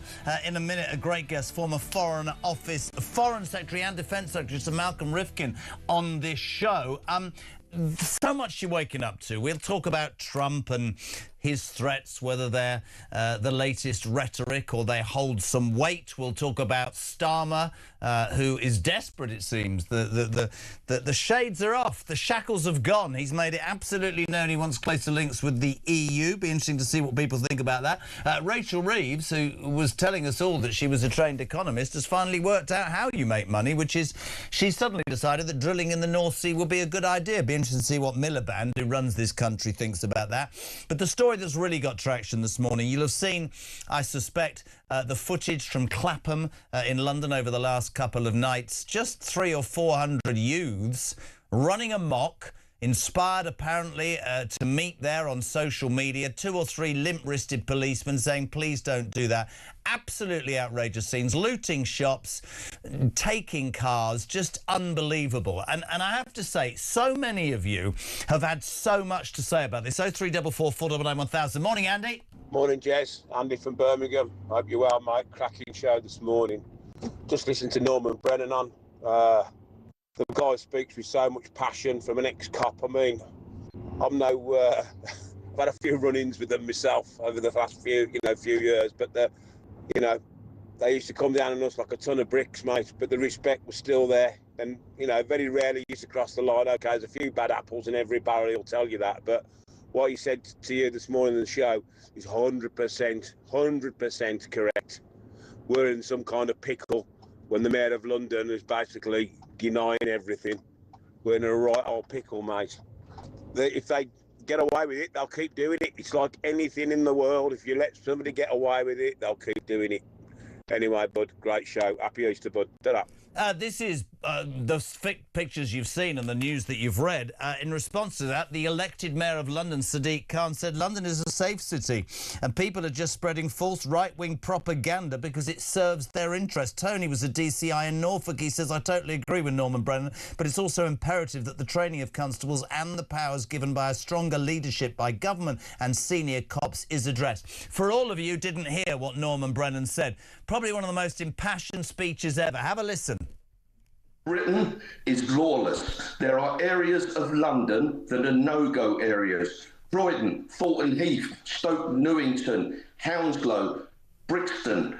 Harleston, Kilburn, Wilson. I know all these areas. I used to bloody police them. And I'm sick and tired of this country living in fear. We need leaders with vision, direction, passion and ability. We do not have the police service that the public need, and I despair for the future. We are not robust enough. We are not going to be robust enough. And what does the government do about knife crime that's an epidemic? He decriminalises it for those under the age of 18 and who are bloody killing people, stabbing people, carrying knives. It's the 4,000 gangs in Britain, 200 in London, that are carrying these bloody knives. I could swear all day long. I've been saying the same thing, Jeremy, for 15 years as a serving police officer. If they never listened and acted when I went to number 10 Downing Street with homicide families, when I wrote to every MP warning them that crime and disorder will get out of control unless we act, I don't know who else this government or anyone will actually listen to. We are lawless in London. Khan is wrong. And only the other day, I listed all the stabbings this year, all the murders this year, all of the mortuaries that are filling with children and young people, people carrying knives and guns. There's no police officer on the street. A victim doesn't see a police officer when they're burgled, have their car stolen, their bike stolen. We turned up to every single call when I was a police officer. We didn't always get the result, but the public liked us and respected us. Because we turned up, we listened and did our best for them. I'm afraid I can't say the same today, Jeremy. That was Norman Brennan. Gerald, sir, the call from that man about lawless Britain was just one of the most compelling pieces of TV I've ever seen. You should repeat it every hour until everyone has seen it. Passionate, articulate and not to be ignored. Good morning to my next guest, former Foreign and Defence Secretary. Great to have him on. Sir Malcolm Rifkin, good morning, sir. How are you? Good morning to you. Respond to Norman Brennan. There have been many issues on the streets, certainly the stuff you've seen in Clapham, Sir Malcolm, the last few nights. Our Mayor of London, he's not my mayor, says London is a safe city and this is propagated by the right wing because it serves their interests. Missing the point completely, my friend. Well, the mayor's comments are pretty foolish, talking about right-wing conspiracies and all that nonsense. There is a policing issue here, and I'm not an expert in this, but it's perfectly obvious that the police have to be present in Clapham or wherever these events are taking place, and they're in sufficient numbers in a proper professional way to deal with those causing the mischief. Couldn't agree more. Malcolm, there's so much I want to talk to you about. I think former Foreign and Defence Secretary. Let's start with Donald Trump. Now, it is understandable that people will quite rightly jump up and down and say, come on, the man's losing the plot, he should never have gone in there and blah, blah, blah. And there's much, as I've said on many occasions to anybody who listens, there's a lot about this man that I don't like. But I want to take you back to when he was elected and talk about NATO. Overnight, we were told that he might well decide to abandon NATO. Whether that happens or not, he was right, was he not, when he came in and said, we spend far more than all of you lot to protect yourselves. And my next question would be, when Europe and NATO reacted and decided to spend more on defence, did he have a point when he said, you should have jumped when I said jump, when I decided I wanted to do this, because essentially I've been paying to defend you for years? Well, one has to start with the fact that Trump is the first American president who, whatever he's commenting on, uses such ugly, ill-informed, very, very insulting and nasty language. And he does that equally to whether it's his friends and allies or to his enemies. And he makes America as a whole very embarrassed that their head of state, their head of government, is such a disgusting man. But in terms of the specific policy issues you've mentioned, it's difficult to find good things he's done, but I have no problem with his encouragement, albeit his style was repulsive. But I have no difference with his view that Britain, France, Germany, other European countries had to spend more on defence. That process is now happening. It's not happening as quickly or as much as I personally would like, but it's certainly going seriously in the right direction. Whatever we think of him as a man, and there's much I agree with what you've said, but why should it take an American president to not force, but make Europe see that they need to defend themselves? We know, and you know this better than me, It's Well, been look, the easiest cut for years over successive governments. Let's decimate, if you like, I think, the armed forces. We surely, as a nation, isn't our government's number one job to responsibly protect its people and its country? Yes, but let's get this in perspective. The turning point was the end of the Cold War in the 1990s, when, under Gorbachev and then under Yeltsin, Russia became not an ally, but a pretty good friend, and we could work constructively together. And every country in the world that had been involved in the Cold War dramatically reduced defense expenditure. Not just Europeans, but the United States itself did, and Russia did it more than anybody else. Where we I think, were remiss was that when Putin became in charge of Russia and started an aggressive policy, then that should have been the warning that was taken account of. Why wasn't it, Malcolm? As far as the American position is concerned, why wasn't don't get overwhelmed by the amount they spend on defense. Remember, they have two problems. One is what might happen with Russia. The other is on the other side of the United States, what happens with China.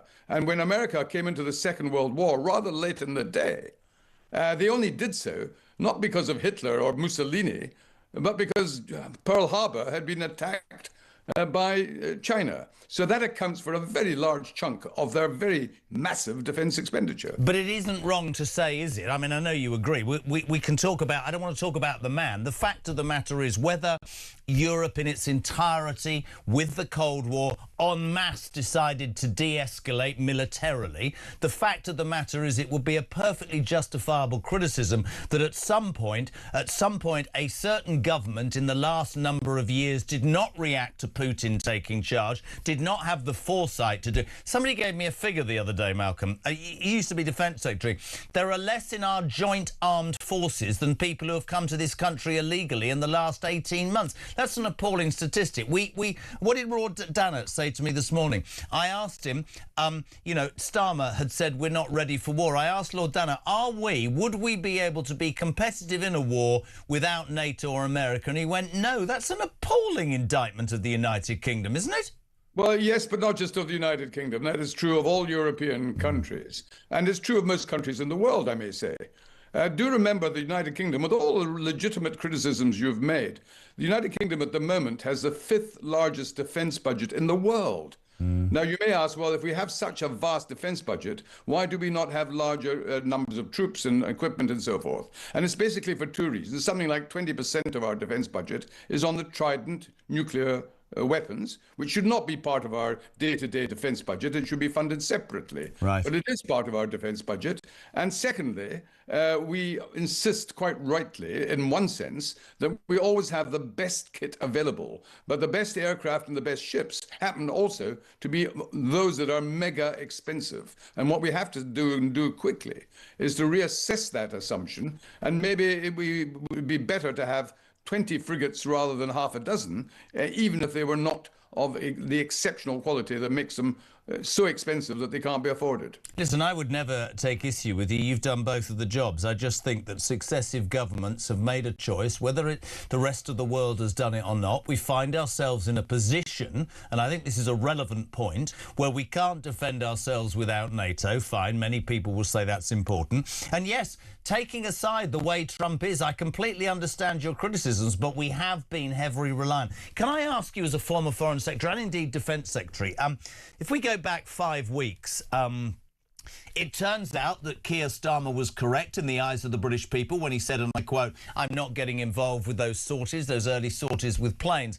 If you'd been in the positions that you were at that time, would you have dilly-dallied about giving them access to those bases from which to fly their bombers, or would you have said, no, literally, this is our biggest ally, we can separate those two things, and you'd have given them access straight away, Sir Malcolm? OK, let me try and respond to that. First of all, I do agree with you. I think Starmer was correct in saying this is not a war we should be fighting, and America has chosen to go to war without even consulting its NATO allies. There was not the slightest consultation with us, so that he can hardly criticize the response he's had.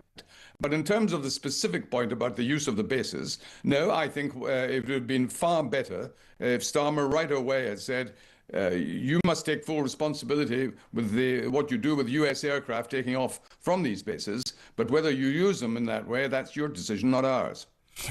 Starmer keeps saying that we're not in this war, and yet all of a sudden so much that is happening in this country, according to Starmer, is as a result of a war that is 4 weeks old. So is Britain in this war indirectly, Sir Malcolm? Well, the whole world is in it. That's not a question that's peculiar to Britain. The whole world has been affected by it, and that is part of the criticism one has to make of the President of the United States. And one can't get away from the individual who is responsible for this. Normally, you go to war either when you have been attacked, which America had not been at that time, or when you have some such fundamental national interest that you share with your allies, that you share with the wider world, that you have to take action. And none of these criteria were met. And in a very reckless way, Trump decided, because of what he'd done in Venezuela, what he'd done on some other issues, that such was the might of the American forces that he could do what he liked and that the Iranians would crumble. When you say about fundamental interest, it's important when we have a debate that we look at all sides, and I acknowledge then that Starmer, in my mind, was right to not go on those initial sautes. But I had an argument with somebody the other day, a discussion, I should say, and he said something that sort of gelled in my head. Whether or not Trump's trying to police the world, the fact of the matter is, Sir Malcolm Rifkin, that the mad mullahs of Tehran have financed every single proxy terrorist organisation in the world for years. And try telling the parents of a victim of the Manchester Arena bombing that regime shouldn't be brought to its knees. That's your issue. I get that Trump's gone in without telling NATO, and I get all of that, but it's a relevant point.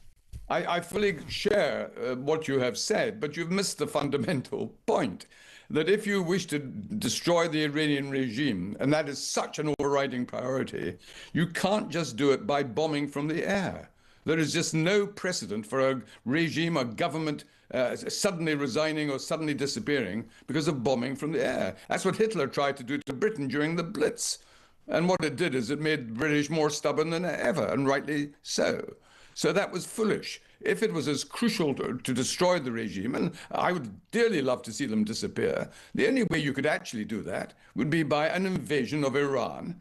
But then that would require not 10,000 US Marines, but 150,000 US troops, and we'd be back with all the ghastliness of the Iraq War and Afghanistan, when even that turned out to have been not as successful as people had hoped. So where do you see it? Where do you see, great words? Where do you see it ending, Sir Malcolm? Genuinely, do you see him retreating? Notwithstanding what Trump said last night, I think we're now in the final. Trump has now realised. He's no longer talking about regime change. He's pretending he already got it. Typical distortion in language. He's no longer talking about we will only stop this war if you have already agreed that the Straits of Hormuz should be open. He's now saying, well, once we stop the war, the Straits of Hormuz will gradually open anyway. And he's coming up with things that were perfectly obvious a few weeks ago, when he was saying the exact opposite. So it's a pity we have to wait another 2 or 3 weeks. He's been saying to the American public, the war will be concluded in 2 or 3 weeks. And then he goes and says the most crass, stupid things. In the meantime, we're going to bomb the Iranians back to the Stone Age. I mean, what a foul remark, and what a stupid remark, when he knows perfectly well he hasn't got the power to do that, and there is no justification for talking about bombing people back to the Stone Age. Is he? That's not just the regime, that would be the whole country. Is this attack on Iran, in your mind, is it the biggest mistake of his 2 presidencies? Well, it's difficult to say which has been the biggest mistake. I mean, he made an equally stupid mistake with the Chinese when he tried to impose massive tariffs. And within days, they said, well, if you're going to impose tariffs on us, we will stop selling to you the rare earths, the rare minerals that you require for so much of your equipment. And he caved in. And so, there's a new word in the language that is being created. It's called taco. Trump always chickens out.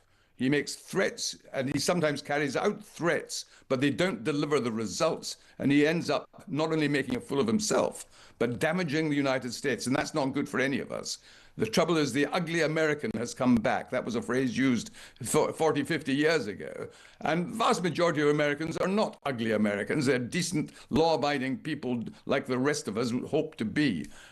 What he's done is ensured that the United States is no longer trusted because its president will say one thing one day and the opposite the next, and not even admit that he's changed powers. And remember what he said about the British in Afghanistan? Yeah, disgusting. He started off by saying how they'd not fought in the front line. And when it was obvious to him that that was a lie and that was untrue, he didn't admit his mistake. He just started praising the British in Afghanistan as though he said nothing different 24 hours earlier. This is terrible, absolutely terrible. Final question for you, former Foreign and Defence Secretary, Sir Keir Starmer. We've already acknowledged that 70% of people will believe that he got it right about not going to war in effect, but many people, I'm sure yourself included, are open-mouthed at the mistakes this man continues to make. I'll be interested in your response to this. His the accusation latest against him is that he's using the war in Iraq to get us closer to Europe. He was quite open yesterday about wanting closer links. The shackles are off. He'd like to tie us closely again to the EU. Your thoughts, Sir Malcolm Rifkin? Well, as often, the words used can sometimes be rather unwise, and Starmer is not famous for his way of explaining himself. Do remember that whether you were for Brexit or against Brexit, the European Union has never been a military alliance. It has no army. Its job is not foreign policy primarily, nor questions of use of the armed forces. That is NATO. And so it absolutely makes sense, whether you're for the European Union or against it, for on matters of defence and national security, Britain, France and Germany work, along with other NATO countries from Europe, work closely together in the common interest, and it would be damn silly if we didn't. We went into the First World War and the Second World War because we knew that if you had a despot like the Kaiser or Hitler controlling continental Europe, that threatened our security. So it's not a question of theory, it's a question of part of our fundamental history that Britain, France, Germany, other European countries work as one when we have a threat from Russia, which is what exists at this moment in time. Final question for you. What do you make of the last 18 months of Sir Keir Starmer's premiership, Sir Malcolm? I think on foreign policy, it's been a mixed verdict because he has made some sensible decisions and some ones that can be criticised. On domestic policy, it's been awful. Been absolutely ghastly because he's got no political judgment.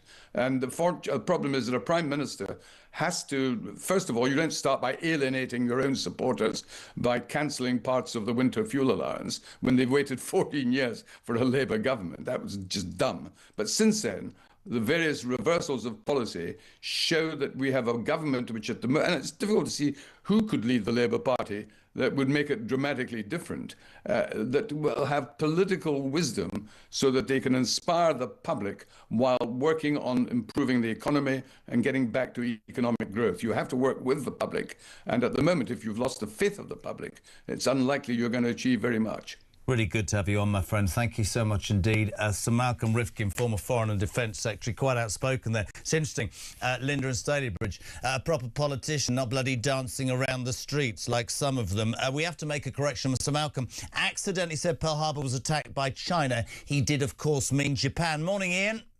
Hi, Jeremy. It's Ian from East Grinstead. Listening to Malcolm Rifkin talk about Trump, yes, he's abrasive. Yes, he says it as it is. Yes, he could use more flowery language.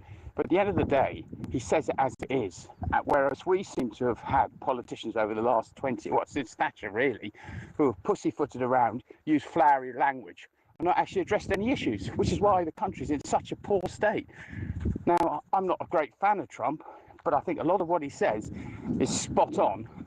Okay, he's made a huge mistake in Iran, I think, but let's see, he might still extricate himself, and let's be honest, he's drawn the spotlight on the European so-called allies and their lack of cohesion and support. So, you know, he's looking after America.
10, 9, 8, 7. RS-25 engines lit. 4, 3, 2, 1. Booster ignition. And liftoff. The crew of Artemis 2 now bound for the moon. Houston now controlling the flight of integrity on the Artemis 2 mission around the moon. The integrity, AMT high.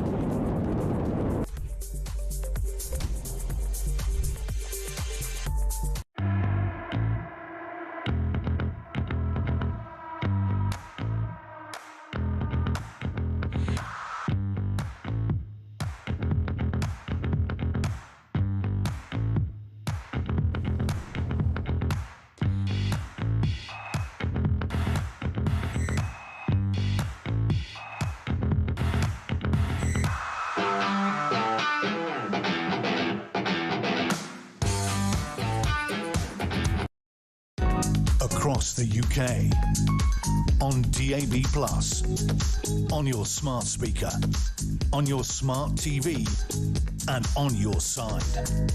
This is Talk. Welcome back, 9:28. We're live across the UK. Julia Hartley-Brewer here from 10. Maggie in London, all Malcolm Rifkin was doing was showing his dislike for Trump. Things have changed since he was Defence Secretary. I didn't hear anything positive, just condemnation. Listen, he's been a politician for a long, long time, and it's good to have different opinions on this show. Many of you will support Trump. Many, like me, have supported stuff that Trump has done in the past, but can look at what's happening in Iran and go, this isn't good. It wasn't thought through. But you'll also hear me say, he's absolutely right about NATO. You can't expect to, oh, you just keep paying for it, you keep defending us, and the first time we ask for your help, we tell you to sod off. Doesn't work like that. It's give and take, isn't it? 0344 499 1000. Just quickly, as a little side note, just got handed this. I do my inspector. That didn't look right. You remember, I don't know if you've seen this Channel 5 documentary about Hugh Edwards, astonishing sort of 90-minute thing with Martin Clunes. It's created much interest. You might have seen in certain media outlets last week that he's got himself a new sort of PR agent who went on Good Morning Britain. There's a statement this morning from Hugh Edwards, which is really very interesting, which I'm just going to throw out there and leave you to work this out yourselves. Much has been written and reported in the past week following Channel 5's one-sided account. Other opportunities will arise later this year for me to state my case and to challenge the misleading or fabricated claims made in recent coverage. A number of serious questions still remain to be answered, and not just by me. It will now take some time for me to produce my own account, and until then I do not intend to comment any further. That's a statement from Hugh Edwards. So it might be, whatever people think, that we see some sort of response from Hugh Edwards. That would be an interesting interview. 0344 499 1000. Just gone 9:30. A very good morning to the former political editor of The Sun, the legend that is Trevor Kavanagh. Morning, Trevor. Good morning, Jeremy. That'd be an interesting interview, wouldn't it, with Hugh Edwards? Yes, I'd love to see it. Would you like to do the interview yourself? No comment. Trevor, let me ask you specifically at home, because we can talk from now till the end of time about Iran and Trump and NATO, but I want to talk about the footage that we've all seen over the last couple of days in Clapham. Youths in their hundreds, apparently inspired by social media, taking to the streets, attacking cars, looting shops, with sort of three policemen or women limply walking around, waving handcuffs, going, could you please be quiet? Absolutely outrageous, and for many, if you heard Norman Brennan, the sight of things to come. He said, not enough police, a breakdown in law and order, we need to be stronger, we need to be tougher. Overnight, Sadiq Khan, showing that he's got absolutely no political understanding at all, says, and I quote, London's a safe city. This is just people on the right spreading false propaganda because it serves their interest. When you look at that, because I've had loads of texts, feral youths, isn't it? Feral youths, Trevor Kavanagh. Yes, and all dressed in black and wearing hoodies. They're all wearing a uniform of some sort, aren't they? These are sort of paramilitary young people rampaging through the streets of London and frightening the life out of ordinary people who want to go about their normal daily business. I mean, we had this huge debate earlier with James and with Samara. people go, oh, the police need to get stronger, and then they say, but we haven't got any police. And then I think back to Southport. I said it earlier. Within 24 hours, Starmer put 6,000 police on the streets, arrested everybody, tried everybody, and threw everybody into jail. So are there policemen and women available that aren't being utilised? And my other question to you, my friend, is we hear so much about how the police spend their time policing social media and arresting people that dare to say something they don't like. Well, why are they not policing social media, Trevor, and realising that these places are being, these demonstrations, or for want of a better phrase, are being organised, and send some police and put the rocket up these youngsters? Why are we so soft, man? While the police are actually there before they arrive. They're just as capable of getting onto TikTok as these young kids themselves. They should be able to respond very much more quickly to the threat of civil disorder and violence. I mean, these guys, many of them armed with machetes and swords and knives, and just holding on to those things is a crime, let alone rampaging through the streets and threatening ordinary innocent civilians with them is a bigger crime. And the police should be there in advance. They have the technology to know what's going to happen.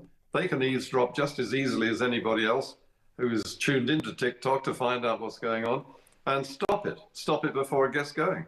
But why don't they? Why? Is there a lack of will politically? Is it is it numbers, if you like, the manpower of the police? Why, when you look at that, like me, do you think, God, this is potentially a view of what society could turn into? Well, I think that you sort of had the answer in your opening question. Is it because of the political will? Is it because I's black? I think is one of the problems, because they are not going to take any sort of severe action against what's described as the community. And the community is anybody who isn't white. The victims may be white, the victims may also be black or any other colour. But the perpetrators, I think, overwhelmingly are from the so-called community. And they are almost a protected species as far as law and order is concerned. Brian says, morning, Jez, the mindless morons who've been looting in Clapham. I wonder the police response would have been if they were white. In any event, totally unacceptable on our streets. And Barmy Boris did have one good idea, the water cannon, but Starmer and Khan blocked the idea. I say bring them back and they can be used to clean up our streets for many anti-British and anti-law and disorder protests. We surely, Trevor, in fact, whatever the colour of your skin, if you think that behaviour is acceptable, don't we have to show ourselves? It's like being a parent, isn't it? There are the boundaries. You break the boundaries and there are the consequences. There are no consequences to that. There are no consequences to shoplifting. Those pictures will go around the world. That's embarrassing, man. Not only will they go around the world, they'll encourage others. This is not going to be the final of the rampages through the streets of London suburbs. They like this. This is fun for them. And picking up a few shoplifted goods on the way makes it a rewarding bit of fun as well. So, you know, unless the police come down really hard on these young people before it actually gets off the ground at all, once they're rampaging through the streets as they are on their electric scooters and other devices, it's impossible to stop them. All you can do is stand there with your handcuffs in your hand and watch them go past and wave at them. I quite like the idea of the water cannon. What do you think?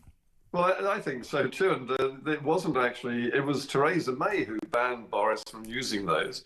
And I think that much of this spreads way back beyond even the Starmer and Khan years, to the point where basically we decided that certain communities could not be told what to do and what not to do.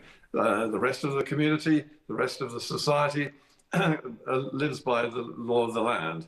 But if you get the message from the cops that you can do as you please, you do as you please. I don't. You see, people will shy away from having this debate because they'll say, oh, you shouldn't be talking about the colour of somebody. I can look at this and talk. It's the same as the rape gang inquiry.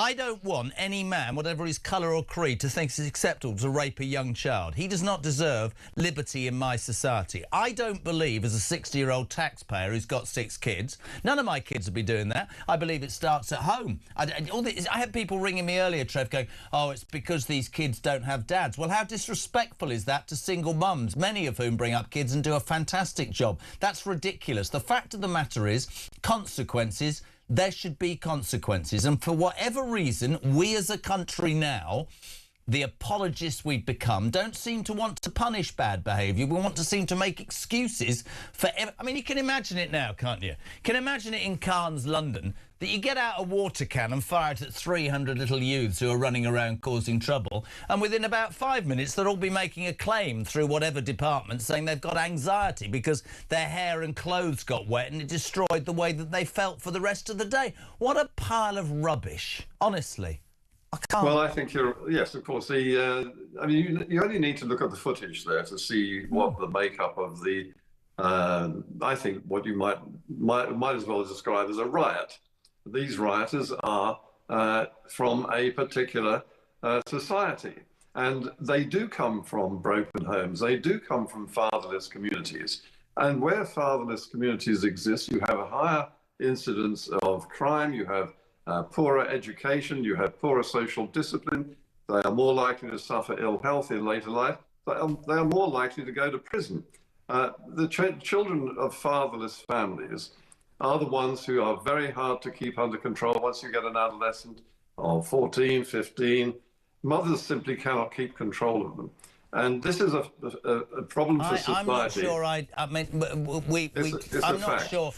But is it a sweeping fact, though? I know plenty of people who are more terrified of their mum than anybody in the world. Maybe you're right.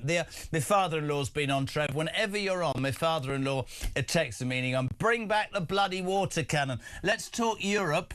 Keir Starmer, it struck me yesterday. Did you see the clip of Starmer? Let's play it. This is Starmer saying, yeah, let's rejoin the EU, basically. Have a watch. Our long-term national interest requires closer partnership with our allies in Europe and with the European Union. But as the Chancellor has rightly pointed out, Brexit did deep damage to our economy, and the opportunities to strengthen our security and cut the cost of living are simply too big to ignore. So, in the coming weeks, we will announce a new summit with our EU partners. We want to be more ambitious, closer economic cooperation. The coalition of the willing is going to morph into a meeting of European partners. Where do you stand on this? Because the shackles are off. He's going to rejoin us, and they're going to absolutely destroy us, aren't they? This is the opportunity he's been waiting for the last 10 years. And Quentin Letts makes a very good point in today's Daily Mail that Anthony Albanese in Australia made a very similar speech about the threats to Australian economy and defence and security from the fallout from the Iran war. He didn't mention the European Union or need to get back into the European Union. The other countries don't feel the need to embrace this failed state, which is what the European Union is. They have no defence as a European Union. There are no forces involved in Europe, only NATO. We have to start thinking about what we do with people who are really the coalition of the willing. People like Germany and Poland and other countries which are rearming, and we are not rearming. We are not spending extra money on the weapons we need to defend this country. And the first duty of any government is to defend the country. And Keir Starmer, looking like his own spitting image puppet yesterday, is certainly not doing so. It's really interesting. This is how good you are, Cabinet. Nobody in this building, well, in this studio, had thought of that. He's using the excuse of the Iran war to forge closer ties with Europe. But Europe isn't useful militarily. Absolutely. That's fantastic. He sort of... He doesn't, I mean, so many people are mad about him anyway, but he doesn't really inspire the belief that things can get better. I want to finish, I can't wait for your response to this. There was a eureka moment overnight, Trev. You know Rachel from Accounts? I don't know whether she's been on a 24-hour, how to work out profit and loss. Rachel Reeves now backs drilling in the North Sea and has caused a huge rift with Ed Miliband. Should we salute her, finally? Well, we could do a form of salute. I'm not quite sure it would be the one that people would recognise, mostly, I think, with 2 digits. I think that we are going to have to drill in the North Sea, but it will be over Ed Miliband's dead body. And Ed Miliband is extremely popular within the Labour Party at large, and Keir Starmer doesn't have the nerve or the courage to do anything about him or to get rid of him, which is the only way that any Cabinet is going to agree to start drilling and saving this country and delivering the energy we need. Mate, it's always an absolute pleasure to have you on. Really appreciate it. There he is. What a man. The ledge. Trevor Kavanagh, thank you very much indeed. 0344 499 1000, 18 minutes to 10. Next, a bit of a showbiz surprise, mate. It's all right. Morning, Phil. Good morning, Jeremy. Phil from Hearts. Listening to Sir Malcolm, I think a lot of these politicians, past and present, they're out of touch. Do they realise who Trump is actually dealing with? Since when do the likes of Iran, Iraq in the past, Afghanistan, the Houthis, when do they worry and concern themselves about constraints? It's a different type of warfare. These people need to wake up and realise they don't go by the rules. They don't go by terms and rules of engagement. This is why we're in a mess. These politicians are way, way out of touch with reality.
Across the UK, on DAB+, on your smart speaker, on your smart TV, and on your side.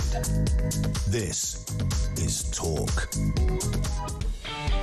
Welcome back, 9:45. We're live across the United Kingdom. We're lining up today with Julia Hartley-Brewer, the First Lady of Broadcasting, here from 10 o'clock. Ian Collins, the Housewife's Choice from 1, and Kev O'Sullivan. Nothing to say about him. He's here from 4 o'clock. No laughing. Loads going on today. Thank you so much, Sarah. The Met didn't react quick enough in Clapham because they are inactive and lazy and their riot gear didn't fit and they were slightly tired. Probably. Michael, if London is so damn safe, why does Khan ride around in a fleet of bomb-proof vehicles and protected by a large team of armed protection people? Rob in Burnley, it sounds harsh but necessary. Once these kids are identified, their legal guardians need to be brought before a magistrate and fined without exception. If they re-offend, treble the fine. I'd go further, I'd throw them in jail. After listening to Rifkin, I love Trump even more, says Jeff. JK, great show. That's obviously not from my dad or mum because they're dead. Rifkin says Trump uses strong language. Look at where we are with politicians like Rifkin. It's his pussyfooting around that got us here. That's Clay in Folkestone. Paul from Croydon, County Durham. Hi, Jez. It's a myth there are no dads in these communities. There are plenty of dads. The problem is no discipline. Morning, Jez. If Starmer takes us back into the EU, his legacy will be the PM who killed democracy, says Brian Goodwin. Is that already his legacy? I mean, honestly, let's be honest. Finally, morning, Jez. Great show. I love Norman. Oh, yes, Brennan, 2 hours ago. We desperately need him and Peter to run our country's police and restore order. Have a wonderful Easter, says Carol Shoreham by the Sea. Ladies and gentlemen, there are a few people in this damn business that I like. The next one is included... No, it's not. I love this man. I call him a friend. Despite his outrageous dress sense, today he's turned up for an interview on the Jeremy Kyle Breakfast Show.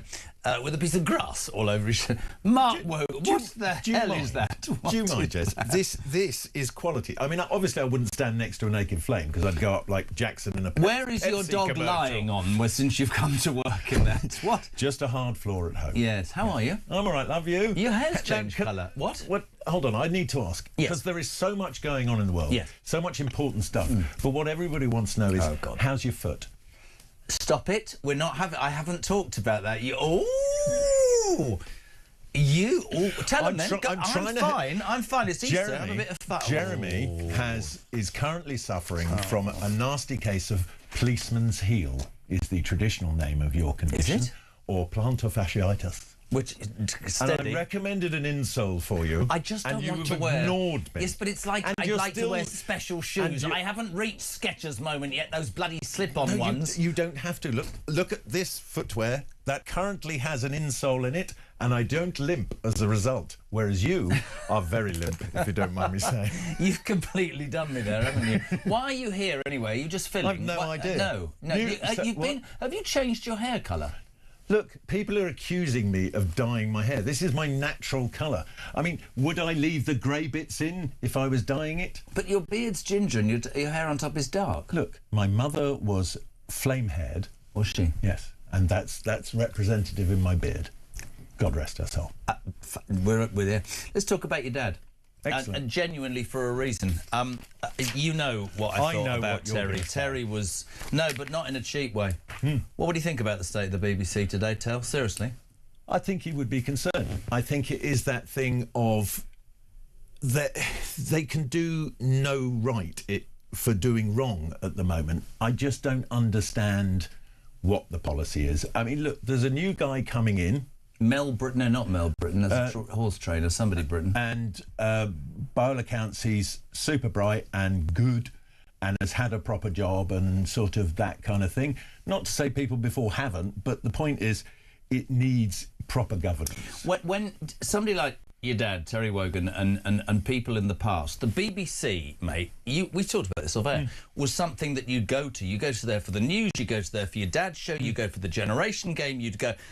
It's not like that anymore, and presumably, I wish I could tell you that my state broadcaster, in my mind, has to be straight down the middle. When I say that, people say, but talk is a little bit to the right. Yeah, and we set our stall out. We know what it is.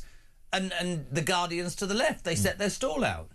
What I'm saying is, what the BBC has become is almost a caricature of what it's supposed to be. I think it's slightly terrified of itself. Why? I think because it with the way the world has moved and social media and how things change so quickly, they have difficulty keeping up. And I think they try and be all things to all people and end up letting everybody down. Their vetting process, I mean, honestly. But impartiality is what you expect from the BBC. I don't expect them to not be able to call Hamas a terrorist group. Yeah, there is that. But I think also they should... I mean, I just find it strange that given what has happened historically, that any whiff of that was going on back in 2016, that should have been addressed then. I believe, just to nail the Scott Mills thing, and it's just a personal opinion, I should make that point. I know how papers do this. They don't release a story on Monday and then drip it unless there's a big news story coming on Sunday. I believe there's more. I think something else has come forward, whether it's tied into the Hugh Edwards thing on Channel 5. I have no idea, but to me there seems to be more. Anyway, but you know I loved your dad. Have you managed to sell his house yet? Shut up. Moving on. You're just waiting for the price to drop, and you're going to come in with the Kyle Millions and sweep it up for a bargain, aren't you? Yes, I made no secret of that. I ring you every day and then turn it into some sort of theme park. Yes, theme park for old television presenters who are no longer around. You can join us.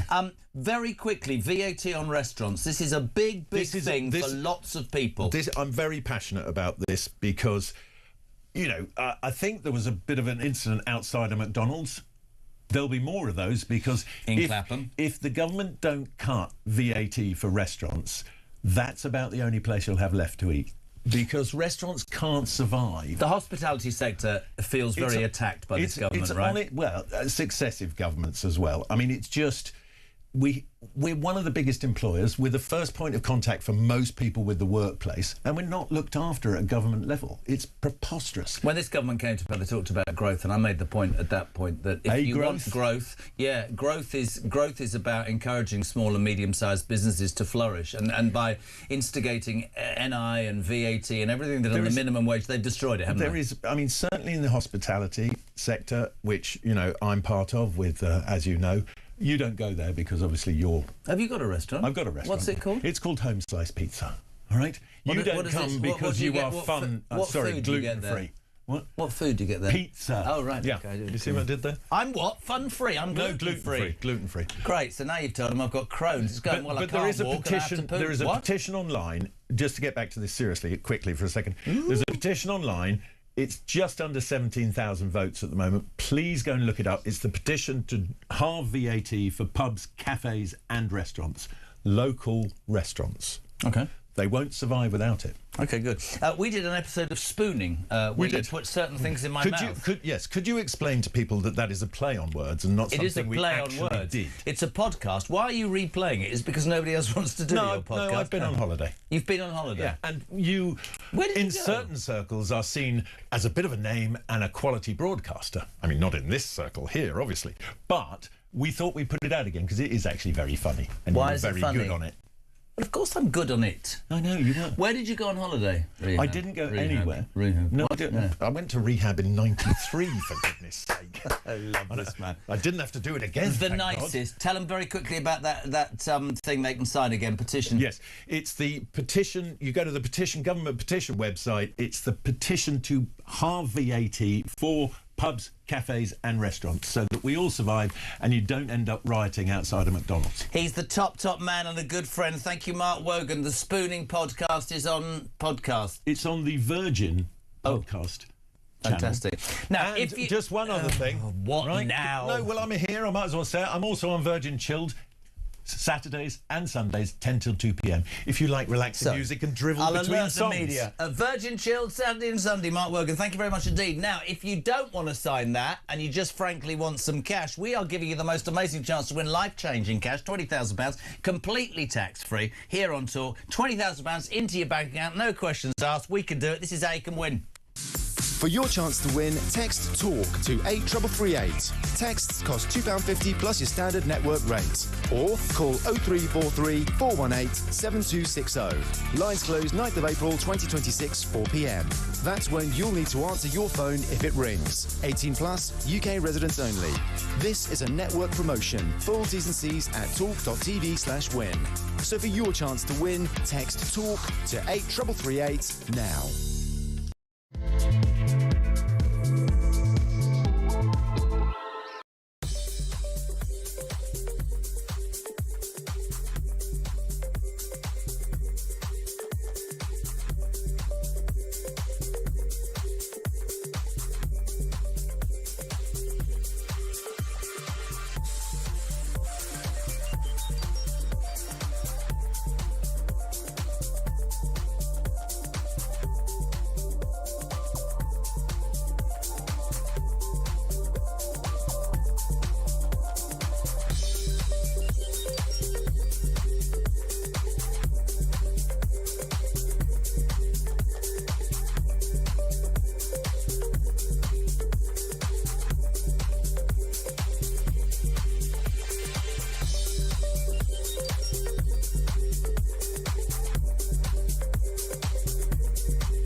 breaking news on Talk Breakfast.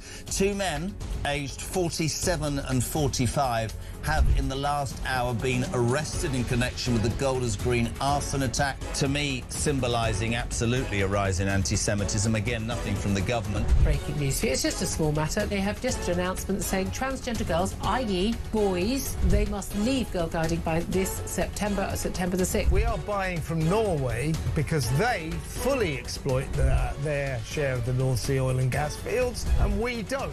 Alice in Wonderland nuts.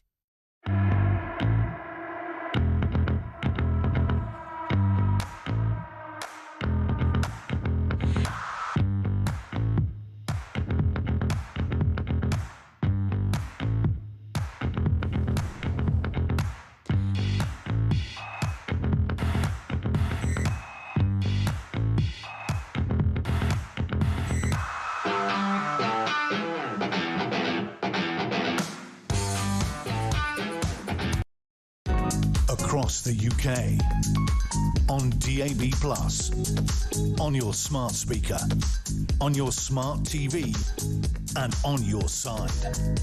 This is Talk. Welcome back, almost 10 o'clock. The First Lady of Talk is here. Hola. Hola, Julia, hola. Don't know why I did that. But What was that all about? Don't know. I think we're all just Easter bank holiday excited, aren't we? Are you chocolate excited? Yeah, I think Favourite chocolate? This is important for me. Favourite chocolate? I'm sorry. I'm going to go fancy schmancy. I love a champagne truffle. I like them fancy. She's so posh. Just dairy Easter milk eggs, for me, mate. No, but Easter eggs, Yeah. absolutely, always. Your Yeah? basic Cadbury's. We go the mini eggs. Have you bought the old man one? I bought for the family. I said this on air my show the other day. I bought for the family, and